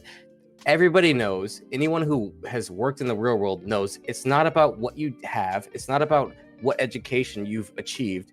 It's who you know. It's really who you know. That's really what it comes down to. Yeah, At the end of the day, fair, so no matter what we do, no matter. I can correct you on that. Here's how you don't think so? become. No, that's a very blue collar thing to think that it's who you know. He's partly right, but there is a shortcut. Do you know what the shortcut is? Going to college.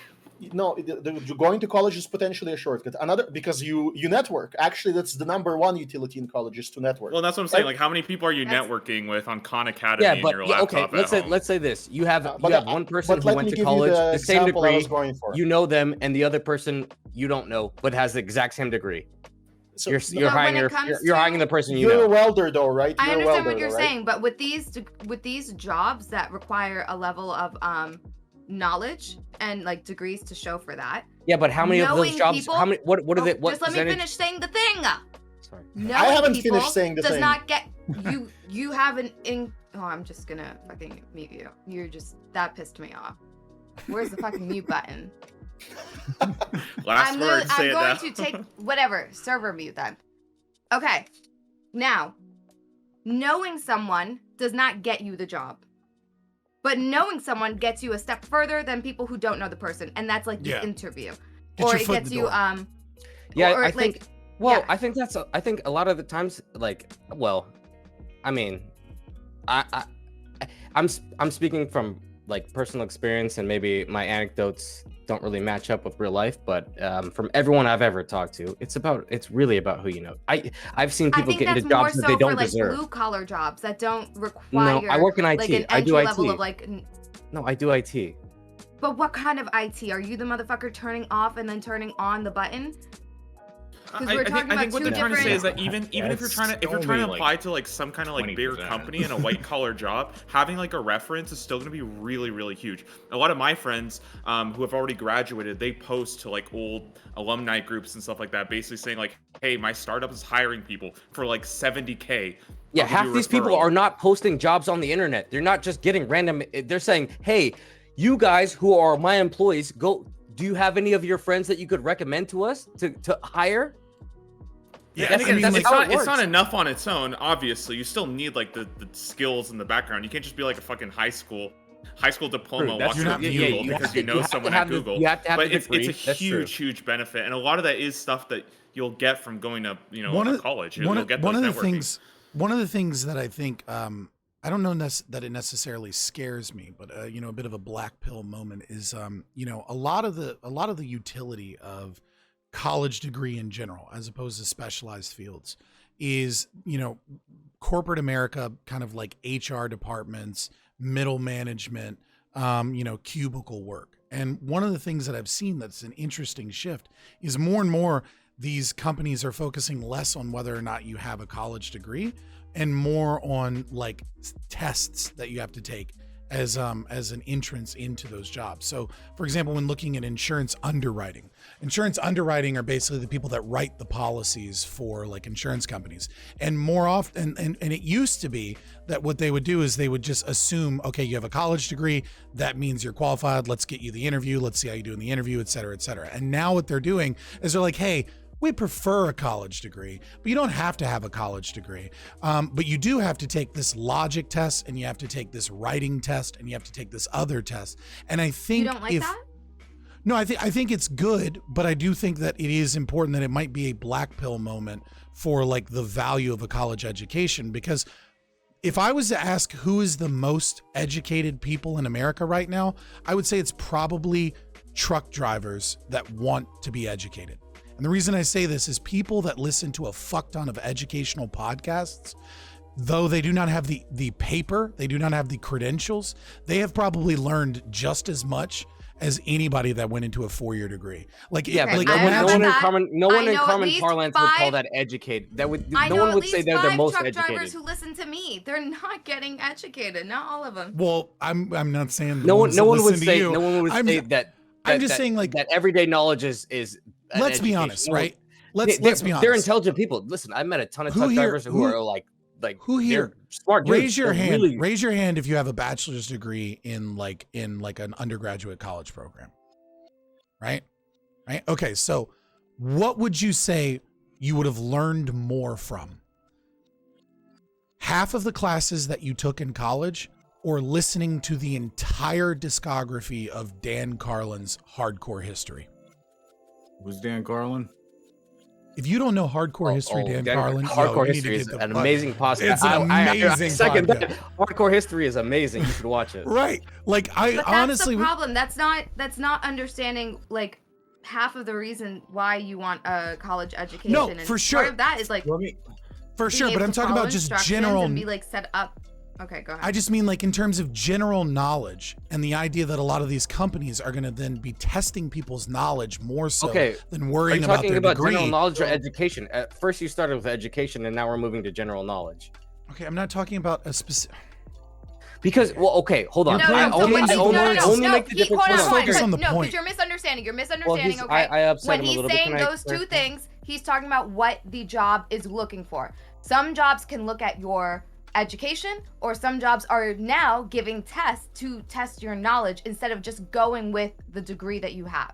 That's what he's comparing. Right, and I think that might be a kind of a what might be occurring more in the future as we see people that go for like a psych degree or an English degree or a sociology degree. These degrees that, like, don't get me wrong, they're cool. You get a lot of networking. You do learn how to do homework. You learn how to write papers. You learn a lot of valuable skills in college, and you get a lot of networking. But these aren't I think the halls of academia have had a stranglehold on knowledge for so long. And in this new world of like access to information, people that want to be informed and want to know, like want to have a large amount of knowledge about topics can do so without ever going to college. And it very well may be in the future.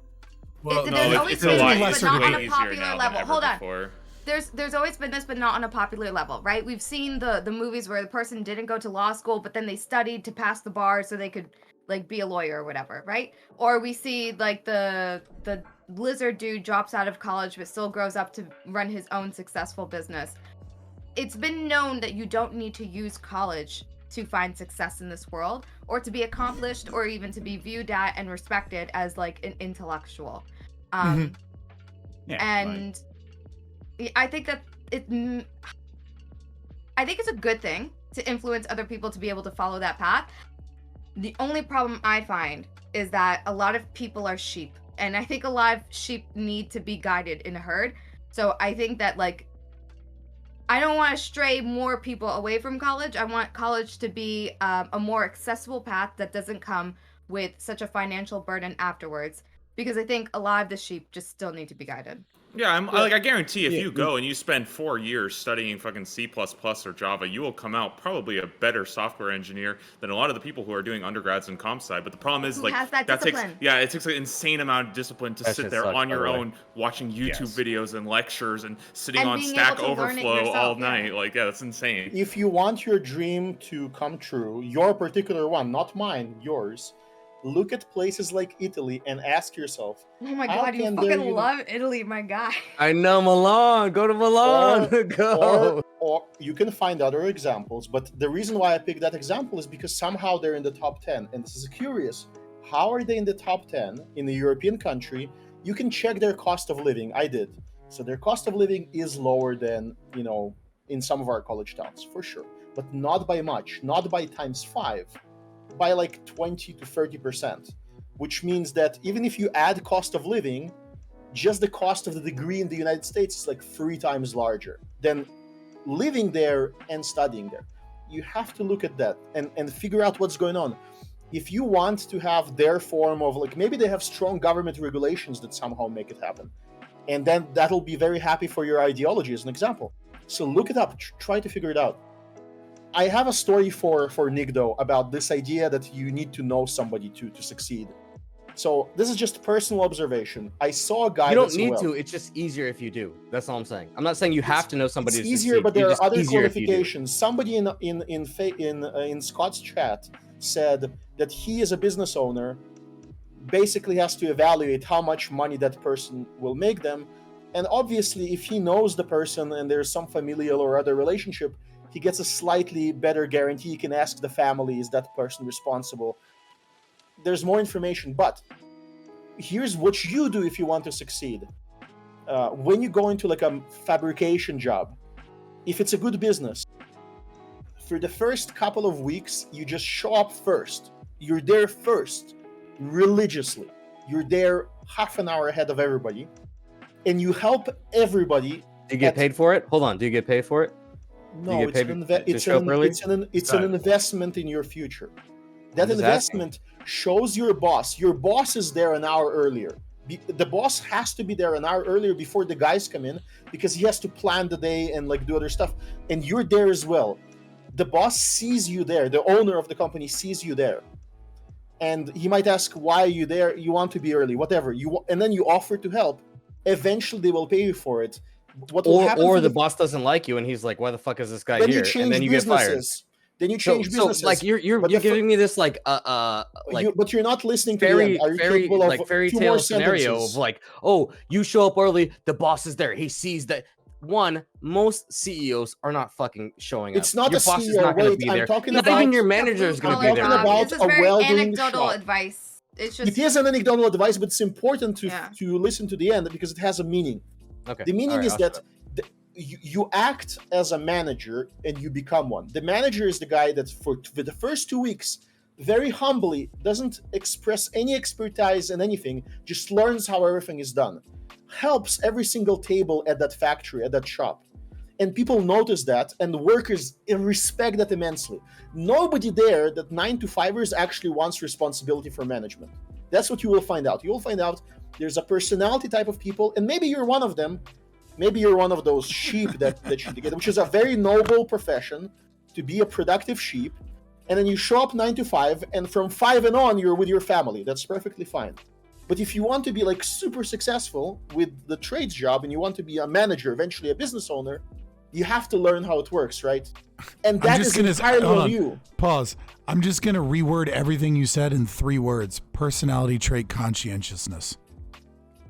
Listen, I agree with that. He doesn't understand what that means, though. If you're a likable person, you're going to do better. It's not a likable. If you're a hard worker, you're more likely to be promoted. You work harder, you're more likable, yes, you will do better in the world. In every aspect of life. Work? It's not that you showed up and you explained to everybody you're a genius. Nobody fucking likes Mark Zuckerberg.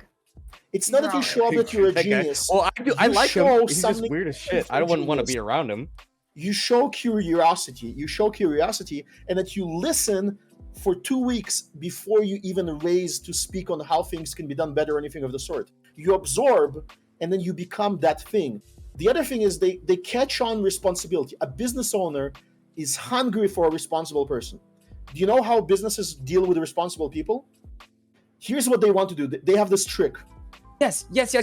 I agree with everything you're saying, but you're just saying like what makes a good employee. Do the things that make you a good employee, and then you'll be promoted. Here's what they're looking for. They're looking for a guy that they can fool into creating a copy of their business where that guy will be in charge, meaning you, where they pay you less than themselves, less than like a full CEO.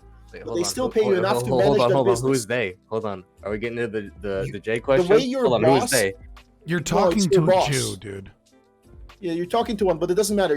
Your boss. I know, but that sounds so weird when you say they want. Who is they? When he means they, he means the corporate owners, basically. People who, maybe not the manager, but the business owner, the CEO. Okay, so you're talking about like a CEO. He wants you to do well so you can get to your manager so he can make you go do start another. He wants to clone himself. He wants to have twice as him. Yeah, I know, but he wants to clone himself, and then for the next few years, he wants you to be a clone of his company because it doubles his income. Does anybody disagree with this? Because I feel like this is like pretty obvious. It's pretty basic. Yeah, I feel like everybody know that. Here's a problem. Anyone who's worked like any retail job probably knows that nobody wants to be a manager. Yes. You are making this sound like very unknown information or very like eye-opening, like life-changing. It's a sleeper. Most people know. Ask your chat how many knew about this. Because their natural response is to say, I don't know the boss. Why would he make me a manager? Whoever is not fucking asleep and whoever doesn't have their hands on their dicks right now, type 1 in chat if you knew about this. Type a 2 if you've never heard this before. Nick, did I tell you like bullshit that you already knew? 3 if your hand is still on your dick. No, dude, there's a lot of stuff that you talked about tonight that I'm gonna have to look into, man. I think there's a lot of stuff, a lot of information that you have given me that I have not heard before. I think you're a very intelligent dude. I think you know a lot of stuff. I think you've been very well researched. Just a bunch of 1s and 3s. But I think that last point was, I think you just kind of told us like everything that we already knew. That last point was, but throughout the night you've told us a ton of stuff that I didn't know. You knew how to take your expertise and turn to a management job and a new business. I didn't know that your age. Listen, I'm honest with you. I'm 18 32, to man. about yes, I didn't know that your age. I swear to you. I didn't know that. A few years later, I learned about it through experience. But this is something that if I was 18, I don't want to be rude, but it makes sense why you are with Fabian at this point in your life now. Great insult. I love that. Yes, I'm maybe sorry, maybe if in high school somebody bothered to tell me how businesses actually work and how management finds management and how you become a business owner yourself, maybe I would be in a better life position. For sure. Listen, if you want to get an argument about we need to get more financial literacy in schools, I'm right there with you. I think that's the one thing we never got taught in schools. No one taught us how to balance a checkbook. No one taught us how to make sure. Also, there's a lot of people on the internet, on Twitch, blackpilling young people about how it's who they know or it's the college degree. And I have not heard what I said by anyone else, even though it's fucking obvious. I think because it's fucking obvious. Is it? The thing is, I think there are a lot of people. The thing is, there are a lot of people who say this, a lot of people who preach this, and I believe a lot of us, when we aren't seeking out that information, it can feel like no one is saying it. I'm checking. I think they're well. At least listen. I mean, the two greatest predictors in social surveys of financial success is number 1 IQ, number 2 personality trait conscientiousness. Those are the two. I mean, like you can't control your fucking IQ, right? So what is the number 2 one? Like how industrious and orderly are you? Are you organized? Do you work hard? Do you show up on time? Do you make sure that you're do you honestly believe those are the 2 biggest traits that affect if you're successful in life? Those are it's absolutely huge. I believe on average. I believe on. Listen. I believe. What does it mean to work hard? What does it actually mean? Job. Well, that's why I said orderliness and industriousness, right? Industriousness is not about like, putting in 10% more muscle into the swing of your pickaxe.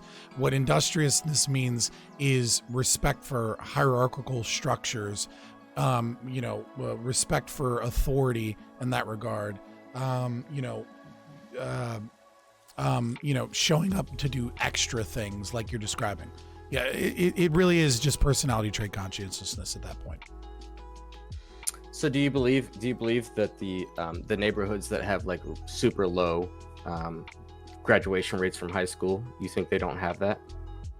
What? Not as a culture, I'm asking why are those cultural traits that are unfortunately steering them away from? And if you take if you take I'm asking family to explain the discrepancy, because obviously if you take a family of Chinese immigrants that by the selection of immigrating from another country and by being Chinese, both of those things make them more trait conscientious, and you put them in that impoverished neighborhood, what you will find out is those people will most likely, work. If they come in with 0 skills, it'll be like a janitor job for 30 years, paying all the extra money, not into the next Xbox or the PC or whatever, but into a bank account. And then 30 years later, they would be a homeowner of an apartment building that will pay them money, or they will start another business. So yes, within the same material conditions. Or you can take a family that was born in that neighborhood and teach them that potentially. You can tell them, the culture has to change, become more like these people, value these things. I would invite both of you guys to come down to my neighborhood. I'll take you around for a very short time in the daytime. And yo, I grew up in the projects. I'll be fine. In the daytime, I'll take you with me in the daytime. Look up Peter Santanello. Peter Santanello goes to neighborhoods like yours. But you talk to these young kids and you realize, like, and you look at their parents and you see their families and you go, this kid doesn't have a chance. You see a smart young kid. The problem is people don't know what they don't know. A lot of people only know the success that they see around them, or the path to success that they see around them, or that people take the time to even tell them, right? A lot of people who are looking to be millionaires and shit like that, The people who are willing to tell you how to become millionaires are like fucking scammers, and they're leading you. Okay, but how many people make it out of the hood? How many people make it out of the hood? Maybe 1%, 2%.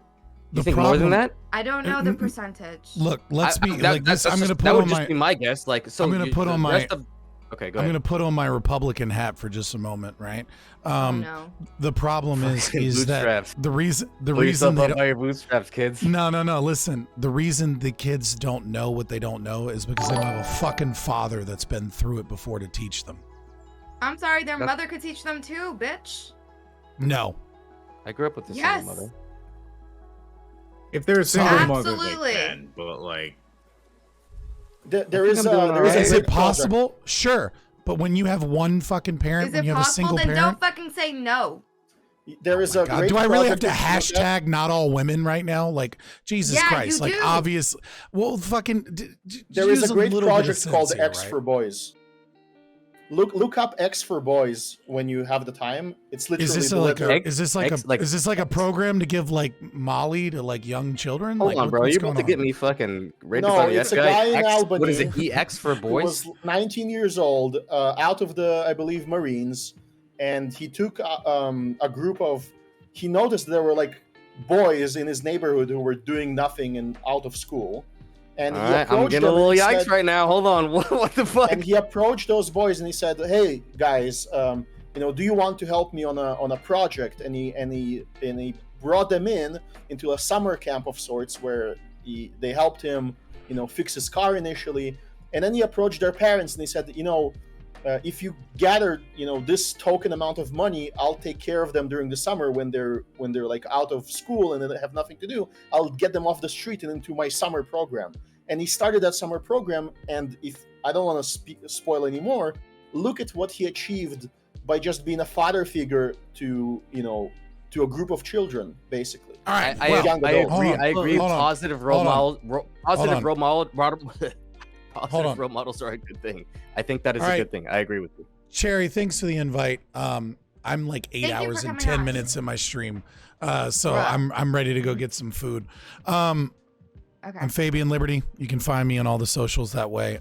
It was nice talking to you. It's nice meeting you for the first time, even if you did just call me poor and yell at me.